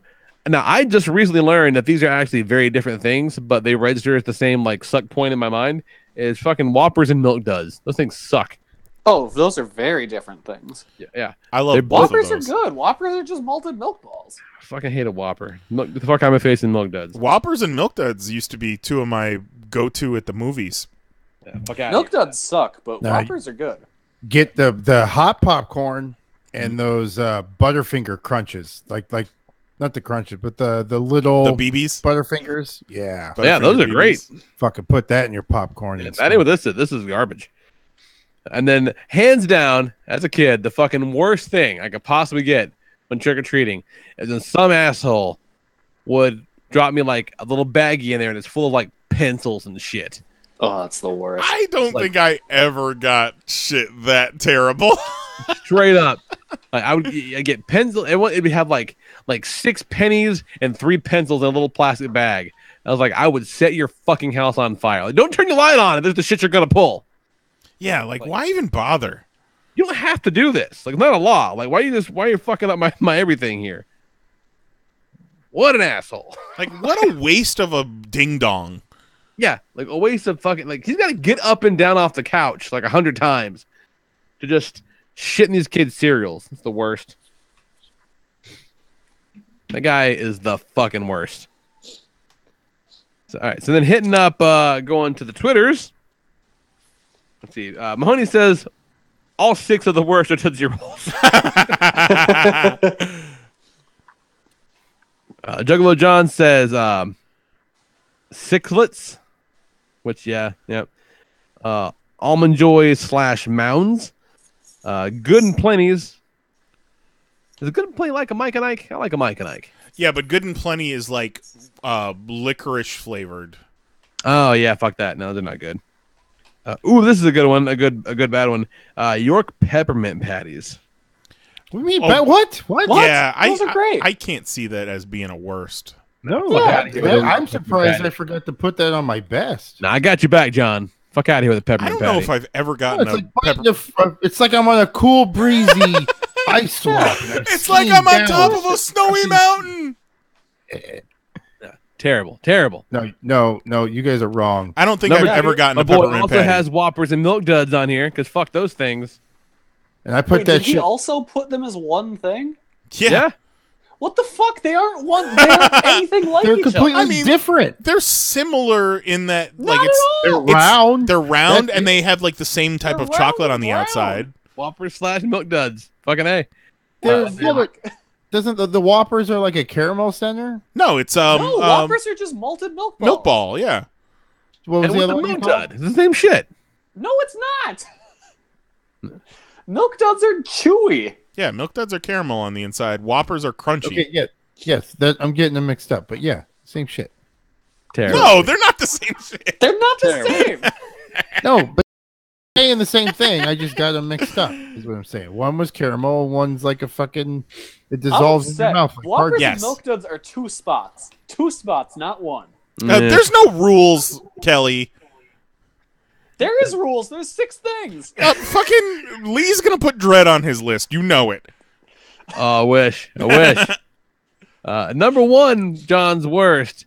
Bit of a hot take, I gotta say. He says, and I've been with you for the most part, but you lose me on this one. He says anything with the Reese's name on it that isn't the peanut butter cup. That's too harsh. So I like a Reese's Pieces, man. yeah, Reese's Pieces are good, man. I Yeah, literally Reese's- can't think of anything else other than The Reese's sticks, Pieces. the Reese's sticks, which are kind of like a Like a Twix. yeah. I don't think I've ever had those. Well, no, it's more like a Nutty Buddy. Mm-hmm. Huh. All right. All right. I love sassy agreement. What you got, guys? My worst. I'm gonna give an honorable mention.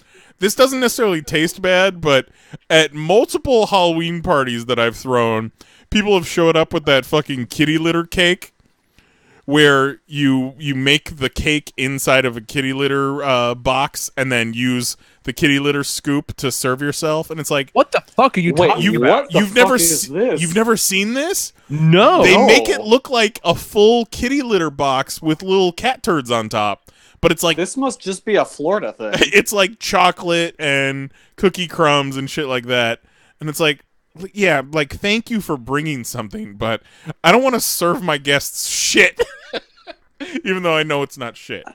That's terrible. Google I've kitty litter never cake. heard of this. Google kitty litter cake and pull up the images. My number 6 is going to be any treat that is mini size. Give me fun size or fuck off. Ooh, you know what? Oh, what Yeah. the fuck is this shit? Who would Yeah. serve anyone this? I'll co-sign on that, Nice. Yeah, get the fuck out of here with mini size. Like I'll still eat a mini Snickers, but I would rather have a fun size. Plus, this like, kitty litter cake looks disgusting. it's intended to look disgusting. It's supposed to be gross, like Halloween, but it's not. It's a regular cake, but no, like, No, fuck out of here. like No. one person will take a scoop out of that the entire night, and the rest goes in the trash. I deal with enough cat shit in my life. I don't need it in my snacks. Number 5. I'll eat it, but I would much rather have a blow pop. Tootsie Pops, man. Fucking Tootsie Pop. Same reason. Yep. Solid. Yeah. I'd rather have gum than a fucking Tootsie Roll Center. Though I will say the purple Tootsie Pops are tremendous until you get to the Tootsie part. Well, I mean, Yeah, they're I'll all eat a Tootsie good. Pop to the center and then throw it promptly in the fucking trash. Number 4 for me, Three Musketeers fun size. It's for if you don't like nuts or caramel, which is what it comes in a Snickers, or if you don't like just caramel, which comes in a Milky Way, here's just some fucking nougat. The fuck out of my face, Three Musketeers. Number 3, Necco wafers.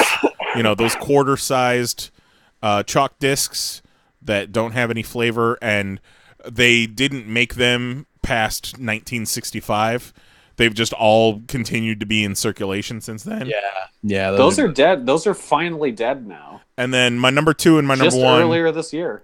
My number 2 is the Mary Jane Peanut Butter Kisses, and then my number 1's Candy Corn Mallow Cream Pumpkins. You know what? I like the smell of like candy corn, but eating it is no fun. Oh man, I'd like a candy corn candle. I should get one of those. What the shit is a sixlet? Going back to John's list, Sixlets are like more circular M&Ms. Like a really tiny flat M&M. But a lot of the times, the shell will have some sort of flavor to them. They look like Othello pieces or something. Yeah, and They just look like kind of like round ball. They almost look like a gobstopper, but they're chocolate. Yeah, you just wish you were having a gobstopper. Yeah. And like the Halloween versions will come in like these little tubes, so you gotta like work to get the end of the tube open, and there's like 8 of these fucking things in there. I think they all tiny. come in tubes. I've never had sixlets that aren't in tubes. Yeah. So fuck a sixlet. John's right. They're not my favorite, but I don't hate them. Yeah, Juan in the chat says, I've never heard of a kitty litter cake, and I will unfriend and uninvite anyone that gives me one. Yeah, no, I'm same. You put that shit in my house, you're going home. Yeah, fuck off with that. Let's see. Going back to Twitter, we got one from Kristen Allen. Fucking love that girl. She says, number 6, worst Jolly Ranchers. That's a hot ass take. Yeah, I don't agree with that at all. love Jolly Ranchers. Delightful. The only thing I don't like about Jolly Ranchers is every now and then you get a real fucked up cut on your tongue while you're eating one. or No pain, like no gain, man. they're But you're not a wrong. little melty and they're too sticky to the wrapper. Yes. There is that. And let's remember, these are all personal tastes here, so none of these are wrong. I'm not judging. I'm not judging. We're just Unless giving you say commentary. Yeah. Wait until you hear number 5, Kelly, and you might be judging. Number 5, Milk Dud / Whoppers. God damn it! What the fuck? They aren't the same. But they're similar enough to where people are They're not. They're are not at all. lumping them One's together. crunchy, one's chewy. That's like saying a potato and a potato chip are the same thing. They're pretty fucking similar, though. Fine. It's like saying an apple and an orange and a potato chip are the same thing. No, get out of here. There's nothing about those two that are similar. Number 4, another hot take. Sweet Tarts. I love getting Sweet Tarts. Sweet Tarts is one of those. I'm with her. Sweet Tarts are real hit or miss. Like, I love because they would come in the little 2-packs, like you're getting aspirin. Yeah. And like, I like a Sweet Tart because if you're eating a bunch of chocolate, every so often you gotta cut it with some just sweet with some candy to kind of break things up a little bit, you know? And my brother, at some point, took to the habit of he would drop sweet tarts into like his sodas. Yeah. And, like, let them dissolve and like it would flavor up his soda, which is like it's like a white trash cocktail. Oh or yeah, something. that is trash. Love it. Yeah, when you're a kid, that's next level shit when you realize you can do that. Number 3, she has Tootsie Rolls. Number 2, she says Twizzlers, which is kind of What? What? I like a Twizzler personally. I love it. I love Twizzlers. Like a Yeah, Twizzler. I fucking love Twizzlers. They're a little chewy though. Like they kind You of flake take a off Twizzler, sometimes. Like the two ends, straw in a Coke mixed. There you together. go. Oh yeah, it's the You best. take a sweet tart, you drop it in your soda. When it gets all fucked up, you then drink it through the Twizzler, and you go into a diabetic coma. Apparently, the holes in Twizzlers are no longer big enough to use them as straws. Ain't that some bullshit? I don't think that's true. I watched a Bon Appetit video where they tried to make gourmet Twizzlers, and they examined the, store-bought Twizzlers, and everybody was talking like, you got to be able to use it as a straw. You got to be able to use it as a straw. And they tested it with the store-bought Twizzlers, and like, this shit doesn't work. Nice. When you said the words gourmet Twizzlers, I was just doing the jerk off mode. Oh no, it's a great series on YouTube. I love watching YouTube shows with attractive brunette women telling me how to Can't do imagine things. why. Can't imagine why. Number 1, she puts banana taffy, which is an odd pull until you realize that like the Halloween banana taffy very fucking rarely tastes like banana. I can only assume it's banana Laffy Taffy. Yeah. Because where else are Yeah. you getting taffy from? Yeah, she's not totally wrong about that. Like no one's giving you great Sweetwater taffy or anything. Banana taffy, a very divisive list. Banana taffy is definitely a strong flavor. Yeah, but like not really banana. No. No. It's wholly its own. Yeah, And it's and it tends to stick with you for a while. It's like how grape flavor doesn't taste like grapes. Yeah, no, Yeah. it's just not good. Not good. Man, fuck grape flavor. Oh, what? Grape flavor everything. I think I'm allergic actually to like artificial grape flavored stuff. Like nothing has ever done it to me. Anytime I get a hold of like a grape Kool-Aid or a grape candy or something like that, like I can do like Skittles, like a handful of Skittles and I'm fine. But anything that's particularly grape flavored, this weird like brown film accumulates on the bottom of my mouth. It's fucking bizarre. That's disgusting. Let's stop this show right now. Yeah. So, I don't want to talk anymore. Mary, it's not great. It's a weird fucking thing. Mary loves. You know what I really like? Grapes. You know what I don't like? Grape flavored things. Any fucking thing. Mary likes grape flavored things so much that I think she's got a little sister in her. She's like, I want that purple stuff. What you got for us, Jose? All right. This is a love and hate because I love candy corn, but it makes my 6 for top. I don't want you to give me candy corn. I'll go get my own. That's a good point. That's a You good give me point. something better. Yes. Yeah, yes. that's a valid I like point. that. I'll get my own very goddamn candy corn. I got candy corn at the house waiting. Like, don't just give me a handful of loose candy corn rattling around in the bottom of my bag. Yeah, because I ain't eating that. That's going straight in the trash. Number 5, I put lame ass suckers. Yeah, dum-dums, they're just those fucking whack-ass suckers. Yeah. Yeah, like dum-dums are cool. Yeah, But I like don't give me Dum-Dums. no whack ass bullshit. What are those ones that are like they're in the orange and black twisted? Yeah, those like are wax paper. the Mary Jane peanut butter kisses. Yeah. Okay, yeah. Fuck those things. Fuck those things. Yeah, it's like peanut butter greasy taffy. Yeah. Yeah. But it's why are they greasy? I knew that was well because peanuts are generally greasy. not Yeah, good. but not Get like outta that. Yeah, not like that. Number 3, I have toothpaste.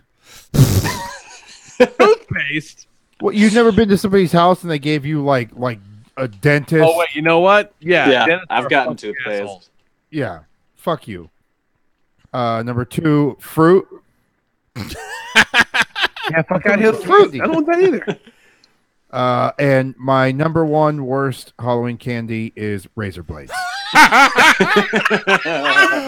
I knew that was coming because from our original discussion, and then I remembered the climax of Night of the Demons. There's it's a payoff, like a tag to this weird like opening scene too. Yeah, that's like completely. It's a completely non sequitur scene almost of this old elderly couple, and the old man is just this old bastard, and apparently he filled a bunch of apples with razor blades, and his wife ended up cooking him a pie with those apples. And the movie ends with his throat explodes with razor blades. Mm-hmm. But she did it on purpose. It seems like right. Yeah, did she have like a smile? Yes. As he's sitting there dying. But also the razor blade and the apple thing works because you're gonna bite into an apple and oh shit, this sucks. But this is a pie. She's cutting up the pie. There's razor blades in it. Part of the apple. Fucking swallows it, and only after he's made aware there are blades in it do the blades not cut his mouth, but come out of his neck and throat. Yeah, it's a cool bad effect. Yeah, it's cool. It's cool. Is pretty much unconnected from the rest of the movie. Yeah, you guys quit fucking around and watch Night of the Demons. It's great. It's great. Shit, yeah. Solid list, Jose. Solid list. We got a Twitter one, nice? Yes. Mary with her worst. Number 6, Tootsie Rolls. Hell yeah. Number 5, Smarties. Fuck Smarties. I love a Smartie. Yeah, I'm into Smarties. Yeah. Like I put Smarties is a filler candy and nothing else. It is, but it's like when else are you ever gonna get Smarties but fucking never, Halloween? They suck. Number 4, Jawbreakers, which I can take or leave Jawbreakers. Number 3, she originally had apples or any kind of fruit, but then she amended that with boxes of fucking raisins. Yeah. Yeah. Fuck you. Number 2, Circus Peanuts. Unless they're Raisinets. Raisinets, I'm down with. Yeah, that's fine. Raisinets are on my honorable mention of shit that I just don't want. Like, give me Milk Duds or Whoppers. Don't give me Raisinets. Yeah, you might as well lump Raisinets in that same category. Oh, no, get out of here. And then number 1, she says toothbrushes. Yeah, I forgot all about that, but that is a shitty move. I don't think I've ever gotten, I've gotten change, but I've never gotten, toothbrushes or apples or anything. If you're going to do toothbrushes, give me some candy along with it and be like, look, here's candy, but at the same time... Brush your teeth. Brush your teeth. Yeah, brush your teeth. But don't just give me toothpaste. Yeah, that's a dick move. That guy's an asshole, too. And then we got Juan with his worst. Number 6. I was going to say pizza, wings. Number 6, Tart and Tinies, which I believe I like Tart and Tinies if it's what I'm thinking of. They're like little almost they're like pencil eraser sized almost, and they're kind of chewy and sweet tarty a little bit. Number 5, rolled up change, which that's terrible too. What are we talking about? Like, how much rolled up? Like, are we talking like $10 a quarter? Because I'll take that. Somebody's pennies. But your fucking bag is gonna rip open by the end of the night. Number 4, Tootsie Rolls. Number 3, anything gummy. As in, like, interesting. That's a bold choice. It's personal preference, I guess. Number 2, peppermints, because he says those are for Christmas. I will agree. And then number 1, those wrapped orange and black candy things. They fucking suck. Yeah, they're trash. The absolute goddamn worst. Got some good, some well thinking folks. Some variety too. Yeah. I can't wait to see the person that puts those fucking things on their best list. No one does that. What you got going on, Kelly? All right, number 6, dots.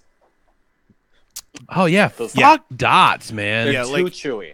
They're too chewy and they don't taste Yeah, they don't all have taste the same. They don't have a flavor, and they're not chewy enough to be easy to eat. Like, and they just get stuck in your teeth. Yeah. Oh, see, I was even going. I thought you were talking about like the little like candy dots that are on like the plastic, the paper rolls. No, yeah. He's talking about they're like gumdrop shaped, but they're tiny. I know what you're talking about now. Yeah, those are also bad, but Yeah, not they're as really bad as shitty the fucking gumdrops. paper ones. I like the novelty of the candy dots on the paper. Yeah, no, I it's not something I'll like eat all the time, but like if some's around, I'll have some. Dude, I'd fucking smoke a candy cigarette right now. Oh man, Fuck yeah! Let's smoke a candy jazz cigarette. Number 5, Candy the jazz cigarette. modern version of bottle caps. So recently, I had bottle caps, and they totally changed the formula, and now they're all shitty. They used to be like, were they root beer flavor? Oh, there were cola, Root beer, orange, grape, cherry, cola, root and beer. grape. I knew there was Those root were beer. like the one grape things I would eat. And they're kind of they look kind of like sweet tarts. Yeah, But they're supposed to be soda flavored. And but they changed them up, and now they're shit. Yeah. So what do they taste like now? It's just bad. It's still the same flavors. It's the but same just flavors, shitty. but different formula goes into it. Oh, all right. Number 4, pennies. That's a shit move, man. Yeah. Number 3, bit of honey. Don't enjoy bit of honey. Bit of honey. What the hell that is? It's kind of like a Mary Jane or like a sugar daddy, but it's honey flavored. Oh yeah, okay. Like it's on. Are they on a stick or no? They're just wrapped. Shit, they might be on a stick. Either way, but that's another one where the texture is real hard to eat. Yeah. And if you have fillings, you've got those in your teeth for hours. Yeah, if you have fillings, you're fucked. You're going to the dentist. Yeah. You're gonna need one of those toothbrushes you got from one of those other houses. Number 2, black and orange wrapped stuff. And number 1, I'm surprised none of you guys brought this up. Number 1, popcorn balls. You know what? I was just thinking of like weird non-candy stuff that I've gotten in a trick-or-treat bag, and I have gotten like popcorn balls. That's for sure. Hate popcorn balls. It's like, Don't- you like I don't popcorn? want that. You like popcorn? How about we put it in a ball and let it get stale, and then you have to eat it. Hard, stale popcorn. Yeah. Yeah, don't trust Enjoy anything it, that's homemade. No. Fucking A. Did Mahoney have a best, or he just did worst? Oh, no. He had a best. Yeah, he's got a best. I couldn't find it on our notifications. Yeah, here. I think I found it earlier. Yeah. But yeah. Dig. All right, let's see here. All right, so let's go. Let's move over to the best ones now. So, I'm gonna go ahead and put it out there right at the very beginning. Literally any full-size candy bar. Oh my god! Holy shit! That's fucking Rich Town. Like, it doesn't matter what it is. Like, I'll even eat a Three Musketeers. Yeah. What if you fucking roll up and they give you a full-size candy bar? That's the fucking Halloween lottery. I don't give a shit what it is. Yeah, you better at least give them a appropriate hand job. Yeah, you got to give them like a good like a good Yelp review for that house. Like, for sure. The word would get around quick about that. Yeah, definitely. Oh, yeah.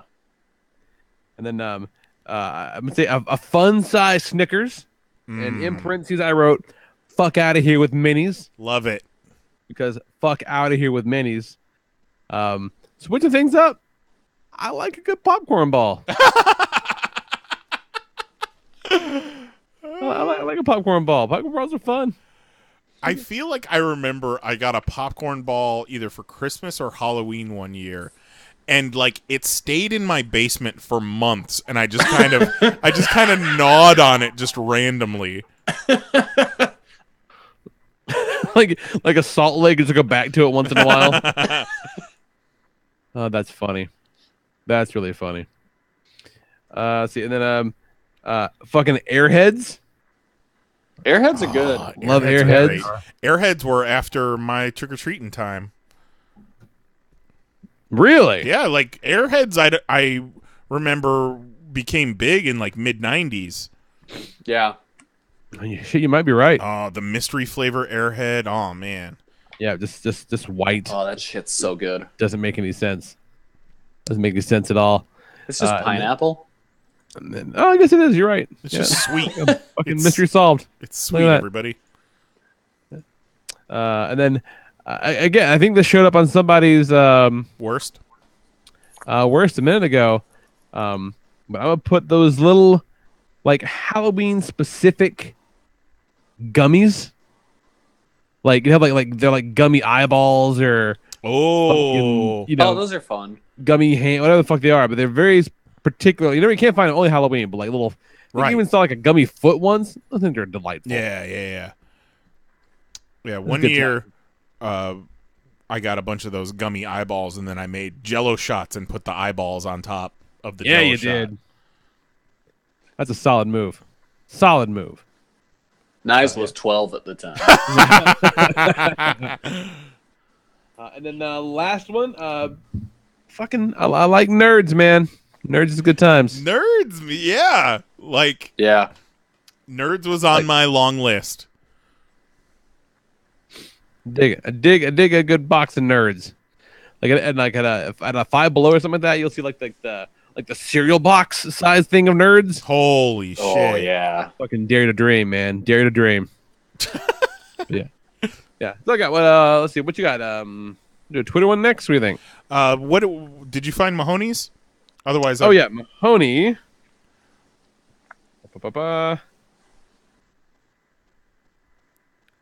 Okay, so you got a Mahoney writes in. He says, a fun size almond joy. Yes. If I had to choose between Almond Joy and Mounds, I'd go Mounds every time because I'm not really a big almond fan. But I dig the coconut chocolate mixture. See, I really want them to make dark chocolate Almond Joy. Just call them Mounds of Joy. Is Mounds dark chocolate and yes. Almond Joy is dark milk? chocolate. Huh. Yes. Interesting. It then says a full size payday or a fun size payday, which I need a Baby Ruth, man. I need to dip that bitch in chocolate first. Baby Ruth? Yeah, get the I like the fuck out of here with payday. I like a fuck out of here. Baby Ruth all day, Baby Ruth. Fun size Kit Kats. I'm on a Kit Kat. Kit Kat, in my older age, Kit Kat has become one of my all-time go-tos. Those big cats are where it's at. So good. A dime bag of peanut M&Ms. That is actually. You know what? Yeah, all day with that. I'm gonna go ahead and add dime bag. It reminds me of people being afraid that their kids are gonna get marijuana edibles when they go trick or treating. That is the dumbest shit I've ever heard. No in my one life. is giving out their fucking edibles to anybody. The dumbest shit I've ever heard.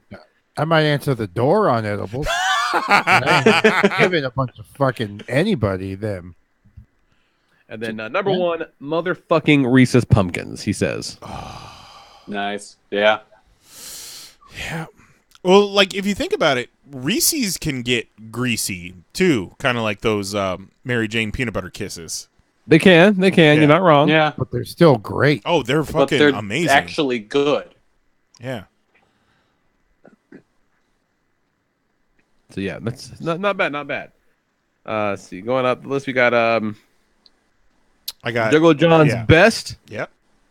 We got honorable mentions from Mr. Bones Candy Coffins. I don't know what the fuck that is, but I really love almost all fruit flavored candies and hate most chocolate. So on the list, he's got a Milky Way / Three Musketeers, which, yeah, similar enough. I'll let that slide. Number 5, Nerds. Number 4, Blow Pops / Lollipops. Number 3, Starburst. Yeah, a little double pack of Starburst is good times. I feel like you can never get enough Starburst from trick-or-treating. No, nowhere near enough.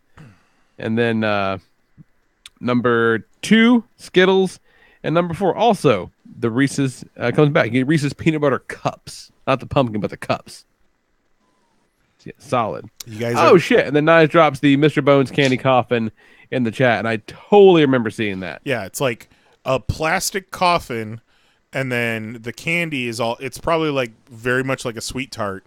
Yeah, I remember these. They're all shaped like bones and skulls and stuff, and you can you can like make a Mr. Bones out of it. Like you can build a little put person. it together. Yeah. It's nuts. Yeah, I forgot those. I forgot all about that shit. Look at that. That's I awesome. was hoping some people would bring some deep cuts. I totally forgot about that. But yeah, those things are ruled. Solid. So what you got? What you got, Nice? All right. Honorable mention. I don't know if I made these at the Poptoberfest you went to, Lee, but honorable mention for the hot dog mummies, which is basically just hot dogs wrapped in crescent roll dough, so it looks like they're fucking mummies. I always love those. All right. Okay. Number 6, blow pops. Always been a big blow pop guy, to the point where like I have a hard time once I get down to the last little bit and the gum, and you kind of bite it and you start crunching on it. I have a hard time not swallowing it because it tastes so good. But then, the gum is awful after about 10 seconds. It's not keeping gum. It's definitely novelty. If we're talking blow pops, like regular size trick-or-treat blow pops, I'm going for the green apple and the watermelon. If we're talking blow pops that you can buy in the store, those gigantic blue raspberry ones, yes. I haven't had these in a while, and I would never really buy them on my own, but as far as trick-or-treat candy goes, Butterfinger. Little fun-size Butterfinger. You know what? Yep. Like that tastes... That's the perfect amount of Butterfinger. You don't want like a king-size Butterfinger bar. Tastes like Halloween, a Butterfinger does. Yep. Number 4, Kit Kats. I already made my point about Kit Kat. Snickers fun size. If we're talking fun size chocolate bars, Snickers is my go-to. Number 2, Reese's Peanut Butter Cups and Pumpkins. And my number 1, because you can only get it around Halloween these days, Count Chocula. Oh yeah. Yeah, that's a good call. Yeah. Like I would put all the Monster cereals on there, but Count Chocula is by far my favorite. I think Count Chocula is bullshit because like that was an all the time cereal. It was. They were all straight up was all the time. Yeah. Yeah, you're right. There was all of them. Like you can get a Frankenberry in fucking July. Like there was all of them, and then one day they were like, no. I think that tubby bitch won it. Yeah, like to the point where I didn't have Count Chocula for like a decade, and then all of a sudden I'm in a Target in October, and oh look, there's Monster cereals. Like what the fuck? Oh my god! I didn't know we'd have time again. I didn't know. I would have sent a poet. I got an unopened box of Count Chocula in the pantry right now, but I'm out of milk. I got some Frankenberry on top of the fridge. Bless. Good stuff. Let's see. Heading back to the Twitter machine. Chris Nellen sends in her best. Number 6, fucking Baby Ruth. Goddamn right, Baby Ruth. Love that shit. Baby Ruth. Love a Baby Ruth. Number 5, an Almond Joy. Number 4, Starburst, especially the yellow ones. Which I will allow that, like a good yellow Starburst. Yeah. Number 3, a Milky Way Midnight, which I believe is just a Milky Way, but with dark chocolate instead. Yeah, I don't think I ever saw those trick-or-treating, but I love them. Oh, I don't fuck with dark chocolate, but I see the appeal. Oh, dark chocolate's the way to go. Number 2, dude says Reese's. I will assume that means peanut butter cups, or maybe it means anything fucking Reese's. Whatever. I'll accept that too. And then number 4, a Cadbury Scream Egg, which is the Cadbury cream egg, but with the green filling.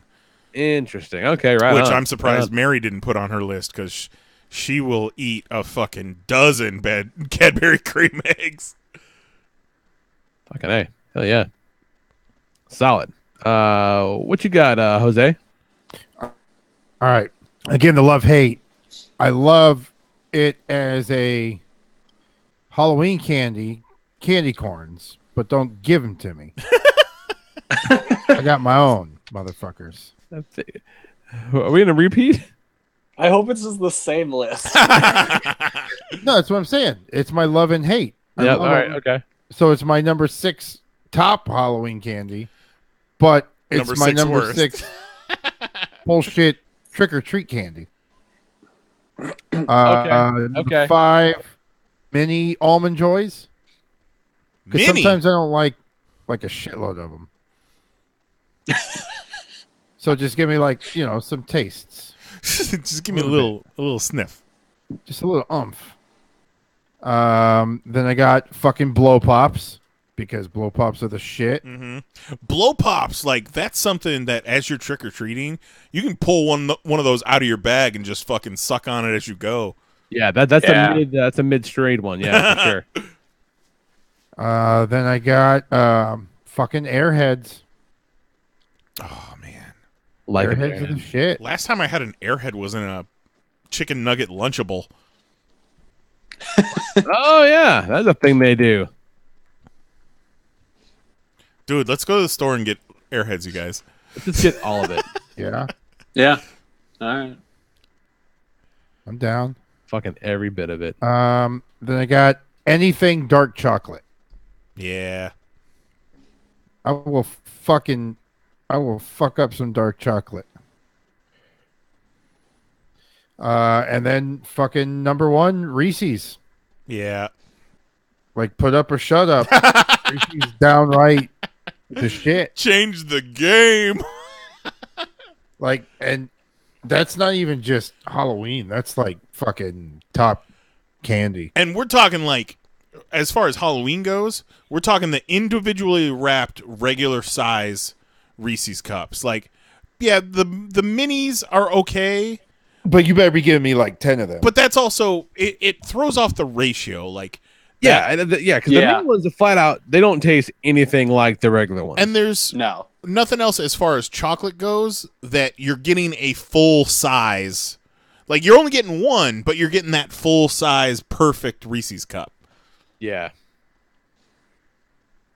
Bless. Yeah, you need that. You need the real thing. Bless for sure. We got my wife, number 6, M&M minis in the tube, which I've only ever gotten in a stocking, and I love M&M minis because you could throw those in your mouth, put them in your cheek like you got a fucking wad of dip, and then they'll just dissolve. Do they still make those? I think so. Yeah, I believe so too. I think so. Whenever we go to the Mahoney's, they have every size of M&Ms that they currently make.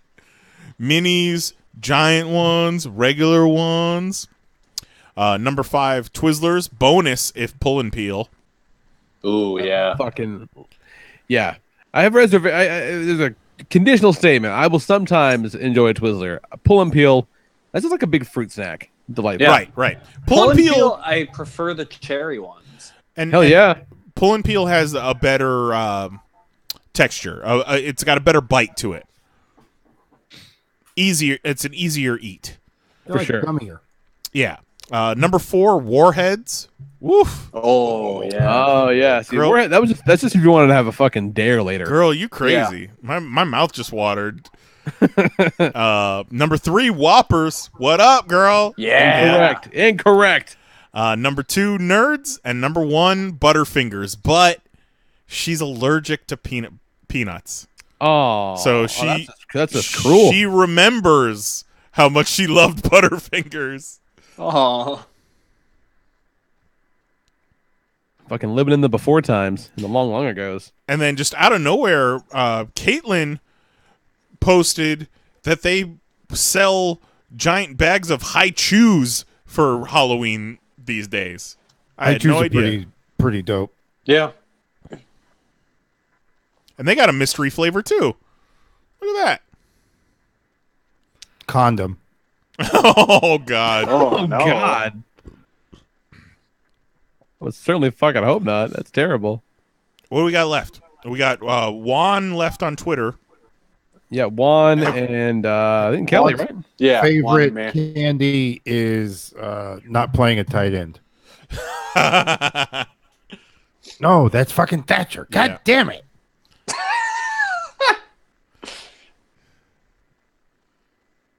All right, so Juan, number 6, M&M's. Number 5, Hershey milk chocolate bars. That's a good one. Like, that's a solid base candy there. Yeah, for sure. Number 4, Smarties. Number 3, Starburst. Number 2, Fun Dip. I never understood Fun Dip. I've never gotten into Fun Dip. Give me a pixie stick. Give me a wad of pixie sticks, and then come back in a week, and I'll still be strung out. And then number 1, Everlasting Gobstoppers. Gobstoppers are good. Yeah, I like Gobstoppers, but again, I don't have the patience. You come across that grape layer, it just fucks up my world. I don't have the patience for a Gobstopper. I once got those one of those giant Gobstoppers that are like the size of a racquetball. Yeah. Fuck yeah. I eventually took a hammer to that shit. Yeah, that's what you have to do. But like I licked it for so long that it was flat on one side and you could see the concentric circles like it was the inside of a tree. I'm not mad about that. That's kind of fun. I like that. Yeah, but you're not putting the giant ones in your mouth. This is not going to happen. No. Yeah, no. You got to break them. All right, Kelly, take us home. Number 6, Junior Mints. Oh, Junior Mints. Fucking 97? Junior Mints is another good movie treat. Junior Mints is the shit. Yeah, Junior Mints is the best. When you get the little boxes of them. Yeah. Oh, I love that shit. I can kind of go through the phases of my life by what movie theater candy I got at that point in time. Yeah. I love Junior Mints and ice cream. Yes. Oof. Yes. Number 5, Twizzlers. This is actually, it could go even higher, but I couldn't find it this year. They made these caramel apple Twizzlers for like 2 years in a row. That's 2 years. Terrible. They're amazing. They were green on the outside and then caramel insides. Yes, caramel inside the little hole in the Twizzler, but with the Twizzler itself was green apple flavored. It was incredible. Ew. They're deliciously. All right. I'm sorry. Okay. Number 4, Nerds. Love Nerds. Particularly strawberry Nerds. See, I was expecting some nerd blowback. I'm very happy. Nerds are the best. The firm nerd camp behind me. I like that. My favorite combination of the Nerds are the lemonade and the cherry. Lemonade? Oh, hell yeah, that sounds awesome. Yeah, those ones are awesome. I didn't even know lemonade existed. Yeah, no, they're great. Fuck yeah. Man, they've made some leaps and bounds in Nerds technology. You ever fuck with a nerd rope? Oh, dude, I love nerd ropes. You ever fuck with at Sonic where they'll put nerds in your slush?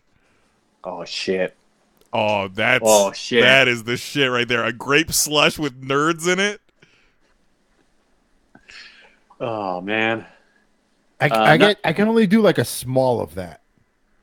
A small nerd slush. Yeah, that shit'll get you. Number 3, Skittles. I enjoy a good Skittles. And really any kind of combination of the Skittles. Like I enjoy the classic. But I'm still mad that green is now green apple instead of lime.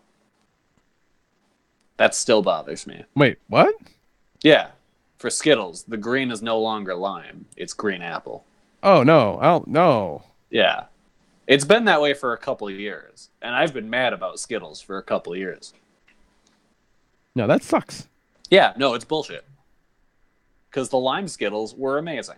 Yeah, I'm so out of the game. I didn't know that was a thing. Yeah, it's trash. See, that's trying to pawn off green apple as like a standard flavor when it's just fucking not. No, it's not. Lime is a standard flavor.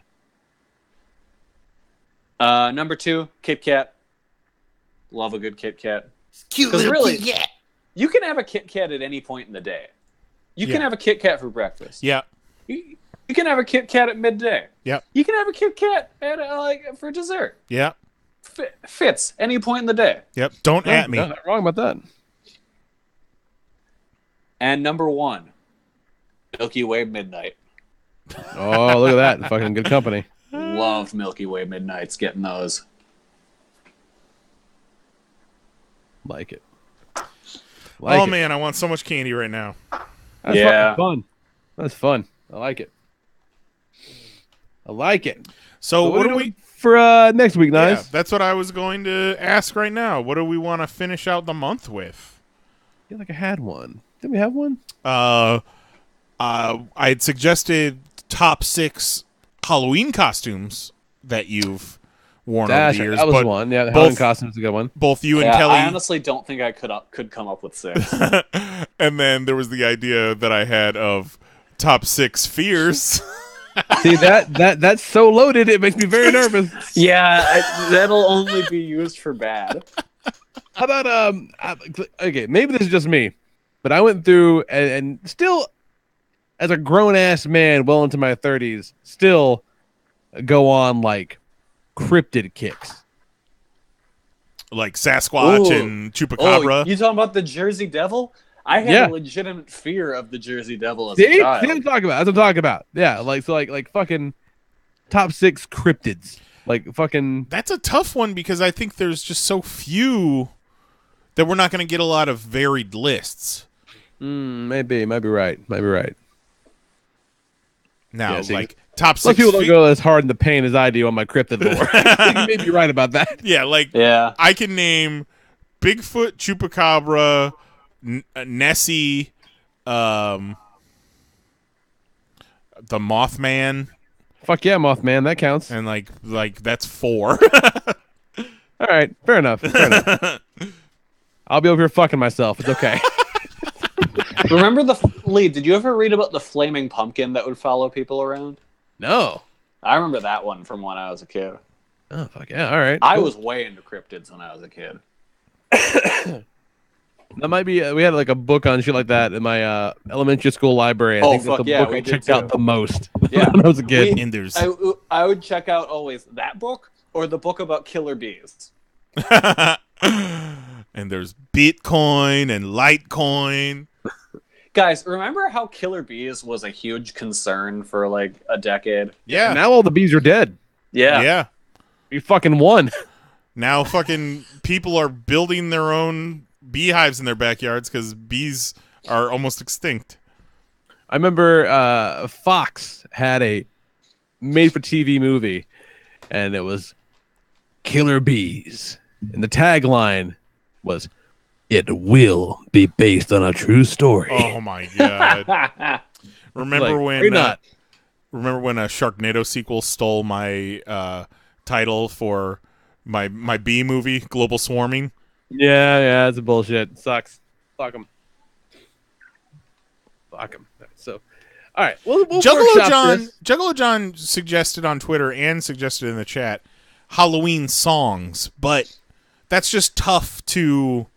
Yeah, it's Monster Mash, Monster Mash, Monster Mash, Monster Mash, Monster Mash. Yeah, but Monster also Mash, we can't play them. Yeah. See, that's why I like the idea of doing the costume, because people can send in pictures. Yeah. And we can share pictures on the post and on the Twitter. Like, let's do costumes. And if you don't have people 6, and I know the listeners have some great costumes. Right. And Kelly, if you don't have 6 costumes, you can make a bit out of this somehow. Absolutely. Yeah. Do you want to know what my last Halloween costume was?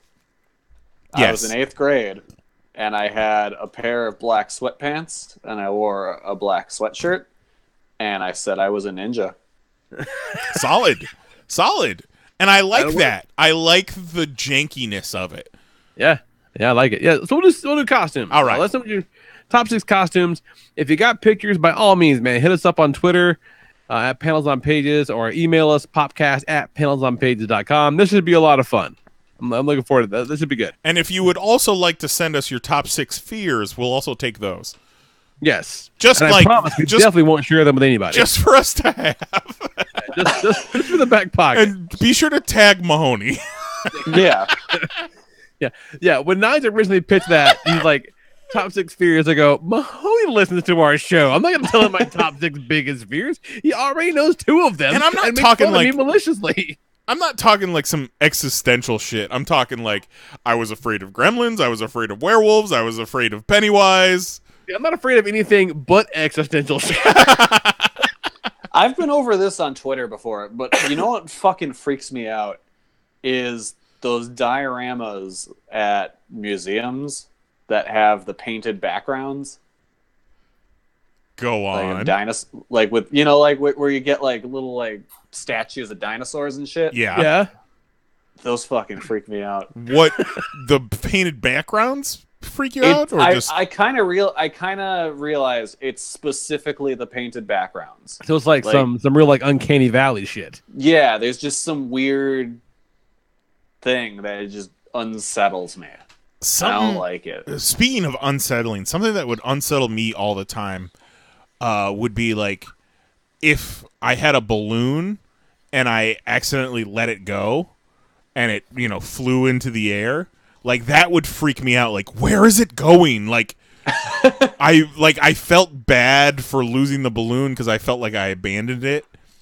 Yeah. Like, I didn't know what was going to happen to it. So, like... Oh, damn. That's some dark shit. Yeah, in that, the Tim Burton Batman movie, when he cuts all the Joker's balloons during the parade. Right. Oh, I was like, I don't like that.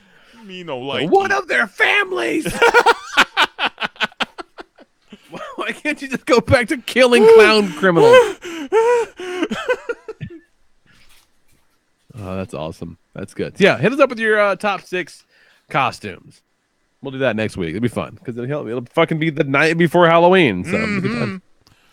Let's do it. And then, let's talk comic books real quick and then roll the fuck up out of here. Oh, boy. The problem with comic books is the ink comes off on your hands. Every time you turn the page, you have to wash your hands. All right, I'll make this real quick. Thor 6 kicks ass. Thor 6 is fucking phenomenal. It's old Thor, a Wolverine possessed by the Phoenix, fighting a Doctor Doom who has the powers of the Sorcerer Supreme, Ghost Rider, Iron Fist, and something else. I think the Star Brand is in there too. Yeah, I think Star Brand's in there. All at the end of time. This is like the last hurrah in the fucking universe. And it's these 3 guys going at it. And it's fucking cool. Because one of those crazy stories where you can do anything because there's no stakes, because it doesn't matter, but it looks incredible. And like the kind of building the new mythology, for this Earth that Thor has brought back to life. I just really fucking dug. I thought it was really, really cool. Liked it a lot. Gideon Falls, number 7 came out. That book continues to be just incredibly unsettling. Just creepy in every fucking way that counts. I really, really like it. And it's screaming, please make me into a TV show. I'm pretty sure it's probably going to happen at some point in the near future. I think it's already been optioned. That does not surprise me at all. That makes a lot of sense. And then we'll do a twofer for some Bendis creator-owned books, which are...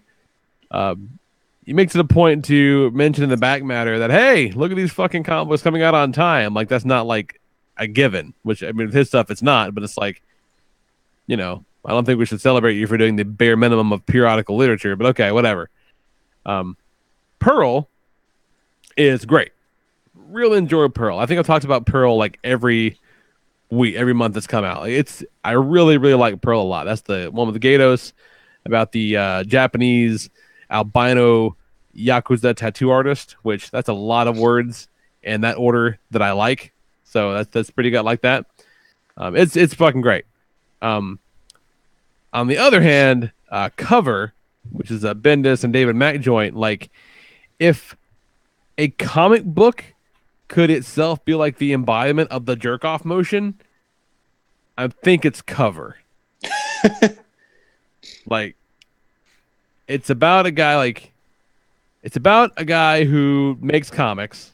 Are you familiar with the concept of this at all? Like, am I gonna be just fucking Tell you A story little now? bit. Okay. A little bit, not much. So it's a guy that writes a comic book, and he's at a convention selling comics, and the shit comes up, and she buys a whole bunch of original artwork. Like, cool. And like over the course of the next, what feels like 700 pages in issue 1, they kind of meet, and she's kind of tells him that like, hey, I'm a spook, I'm a spy, I'm a CIA guy, CIA lady.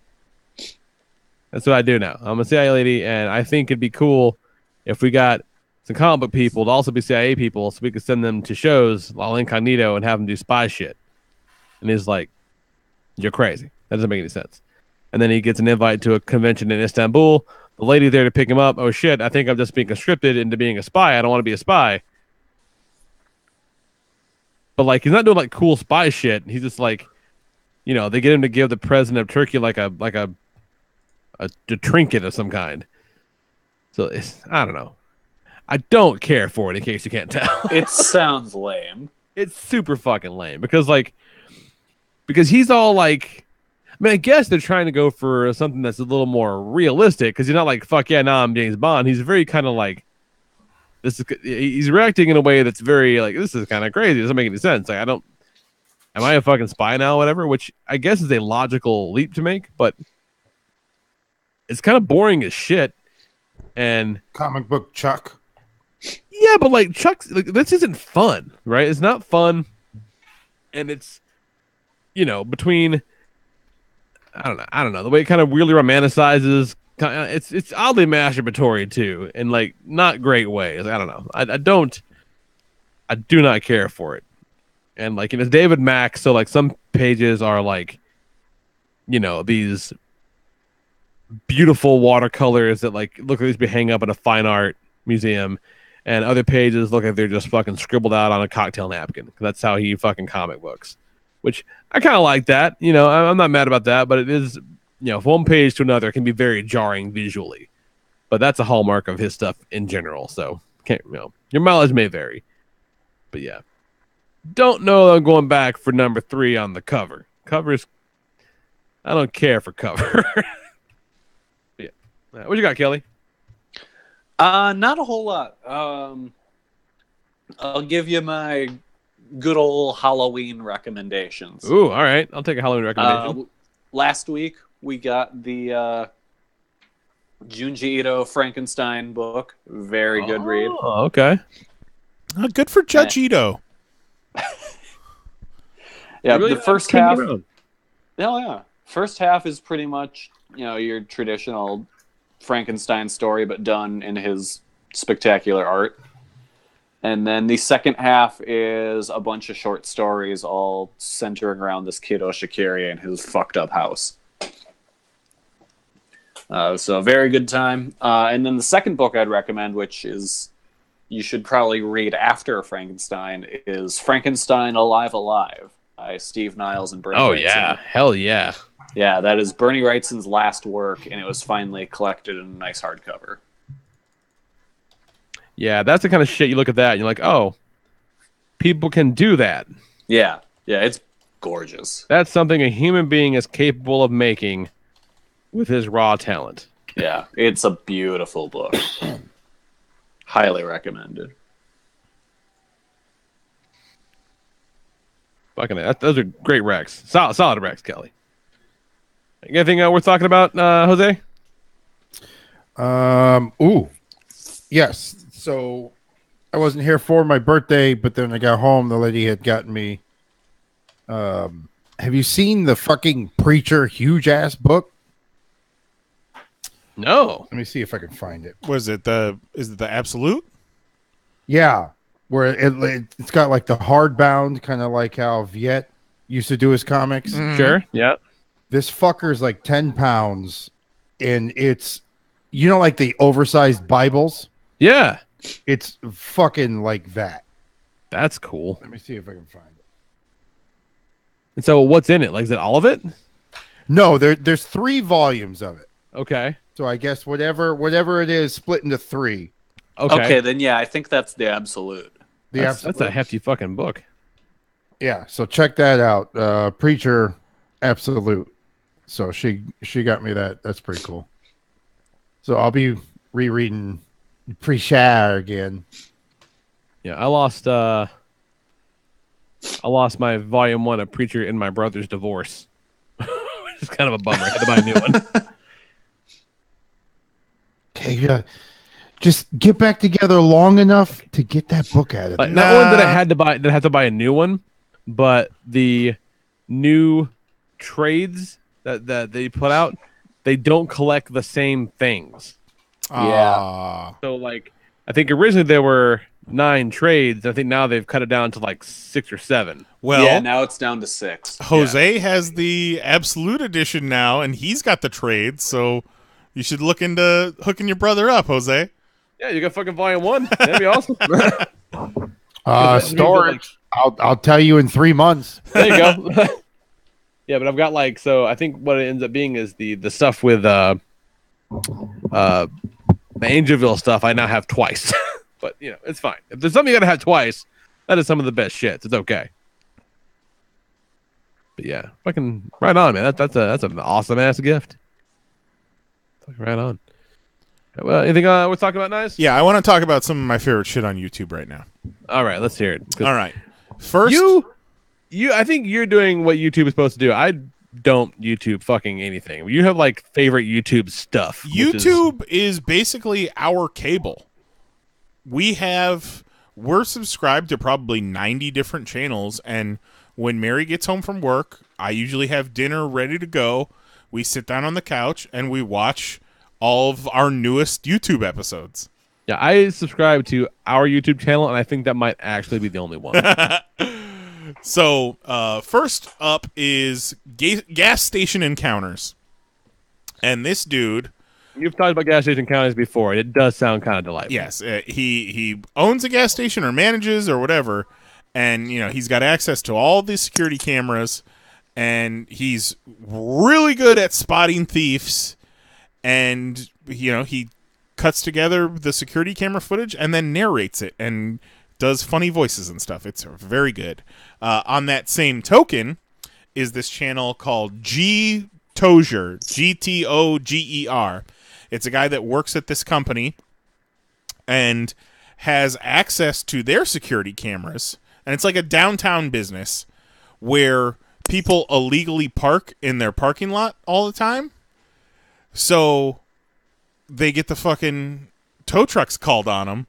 And these videos are just montages of people getting their fucking shit towed. And it's got theme music. It's great. And like... they show people fucking peeing, like just peeing on their property, and then they leave. Why are you watching this? Why am I watching this? Yeah. Because it's fun to see the people that are oblivious to signs that say you're going to get towed, that are then peeing in someone's public parking lot, then get their shit towed. Lee, Knives and I watched a man poop in a bucket.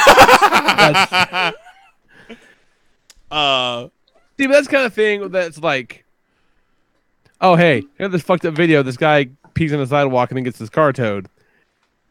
That's one thing. It's another thing entirely to be like, I must subscribe to this channel. I mean, they don't pee all the time, but because it's kind of a downtown location and a lot of these people are going there to like go to the bar or whatever, they're all fucking drunks. So they're all just dropping trow in this parking lot. And then they get their shit towed. So it's like, I don't like seeing people getting their shit repoed, but I like seeing people getting their shit towed when they shouldn't have done it in the first place. Excuse me. Some comeuppance involved. Yeah. And then Sorrow TV. This dude takes like the top posts on Reddit or posts off of Facebook and shit like that, and categorizes them, and then reads them off in different voices and then does commentary and shit like that. Hilarious stuff. Like some of our favorite that me and Mary watch are r/old people Facebook. And it's just old people trying to use Facebook and just their awful posts. Like they'll post on Facebook like, Google image search for cans of chili. I can't do it justice, but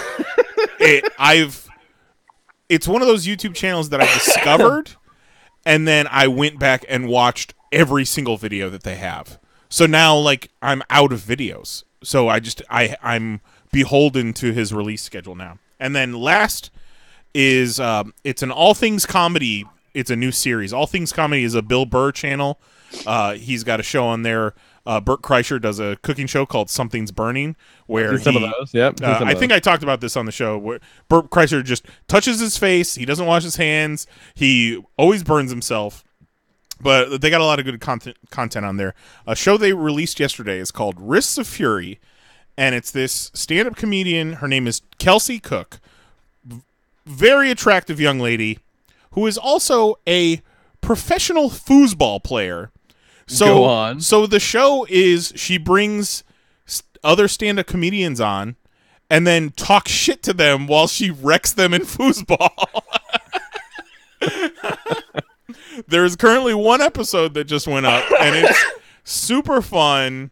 And like I said on Twitter, like it's not often that you witness someone's star-making turn. But like that sounds like a really fun concept. Kelsey Cook is going to be one of the biggest stars in the world. Mark my words. And then I just want to one last thing is Funko announced Series 2 of their Disney Afternoon figures. So they got a launch pad. They got a launch pad, a Gizmo Duck, a Gadget, and a Louie. And I'm stoked because I love those Disney Afternoon figures. Yeah, they're pretty slick. Pretty fucking slick. I'm trying to send Kelly an invite right quick. He got dropped? Like, my bad. No, we're not your fault at all. Yeah, no. I was good, man. I was very excited about a foosball YouTube channel, so I wasn't paying attention to the chat. I understand. It's okay. You're allowed. What are you gonna do? Why did Hangouts drop me? I don't know, buddy. It knows what you did. No, what did I do? It knows what you did. You gotta figure that out, though. What I was doing was looking for the name of a YouTube channel. I can't remember it, but what it is it's this dude who had access to the America's Funniest Home Videos archive, and he's posting shit that they thought was too scary or disturbing. Oh, I to love go it. on air. And like I've seen little bits and pieces, and it's unsettling. I was trying to find the name of it. It's weird. Speaking of too scary, 2 videos in the past week that have come out. Did you guys see the video of that college party where the floor gave out? No. Yes, I saw that on Wendy. Let me see if I can pull it up real quick. Was it Clemson? That sounds right. But it's this, it was a college party, and it was just, the shit was lit, and everybody was fucking bouncing up and down to the music, and the floor gives out, and it looks like a toilet flushed. Oh, man, that's probably pretty fitting. Here it is right here. I will link it to you right meow, and I will play the audio right meow.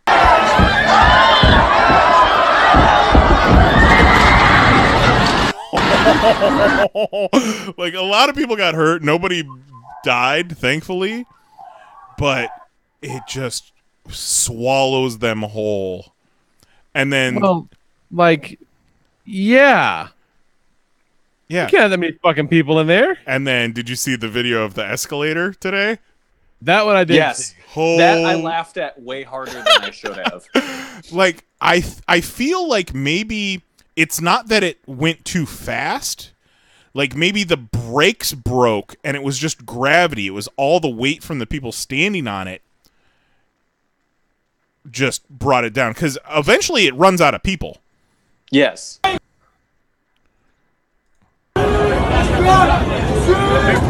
guy one dude. Oh my god.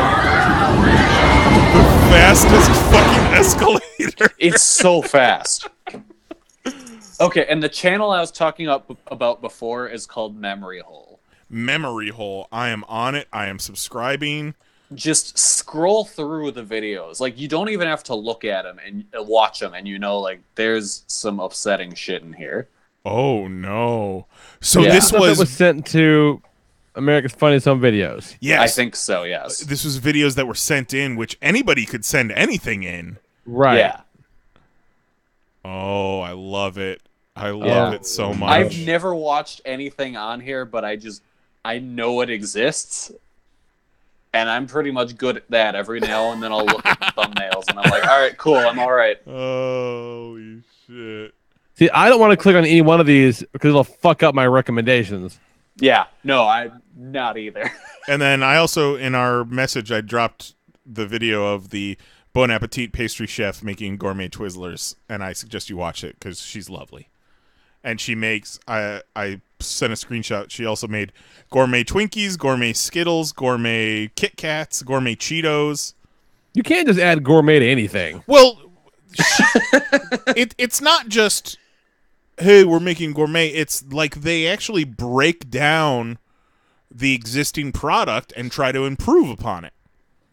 Instead of using artificial shit or bad like factory practices, they make it literally gourmet. I mean, it's fucking Bon Appetit. If anyone can put spend $9 on a Twinkie, she got you covered. Yeah, but it's just like a test kitchen thing. It's not trying to sell them. All right. I'm fucking all right, man. Let's take this thing home. Next week, we'll talk about costumes, wish everybody a happy Halloween, all that bullshit. But for now, I got to go outside and go to my car and check my Mega Millions tickets because numbers are 2 billion. I spent $10 on dumber shit. I decided, so we're gonna I bought some tickets. I messaged Mary before she got off work today. I was like, "You gonna stop and get a lotto ticket?" And she's like, "Yeah, I didn't stop this morning, and I don't really want to stop, so nah." I was like, "I'm fine with that. I'm fine with that decision." Yeah, if I didn't have to stop already, I probably wouldn't have made a special trip. But I was there. I said, "Fuck it, I got $10. Let's do this." So I might not talk to you guys next week or ever again. So oh fuck you! They're talking. That's it. You guys will make the cut money, for sure. Money gonna change. We make the fuck money cut. We totally make the fuck money cut. But they were talking at work today about what would happen if you have you won the lottery, and like every once in a while I give them peeks into who I am, like for real, not just workly, but like really. Mm. And I said I would change my name and move to Portland tomorrow. Cool. And I like none of you would ever see me again. Why Portland? I go, because I better be awesome to live there. No one knows me, and no one would ever fucking find me. Oh, you're gonna go straight up bearded Dexter. Yeah, just fucking doing the same shit I'm doing now. It's under a fake ass name where no one can come with a handout. I feel like there'll be 7 people that don't live in this house that know where I am, and none of them are related to me. I'd probably tell my brother. But yeah, there'd be a dust-shaped, a leaf-shaped dust cloud where I was sitting, just fucking gone. So yeah, wish me luck, gang. Good luck. All right, email us, popcast@panelsonpages.com. Leave us a voicemail, 616-951-1POP. Hit us up on the Twitter @panelsonpages. We'll talk to you guys next week. For Jason Nyes, Jose Guzman, and Kelly Harris, I'm the Lord Reverend Lee Rodriguez. We'll talk to you guys next week at youtube.com/panelsonpages, 10 p.m. Eastern, 9 p.m. Central. Night. Love you. Bye-bye.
That was wonderful. Bravo! I loved that. Oh, it was great. Well, it was pretty good. Well, it wasn't bad. Well, there were parts of it that weren't very good, though. It could have been a lot better. I didn't really like it. It was pretty terrible. It was bad. It was awful. It was terrible. Get him away! Hey, boo! Boo! Boo!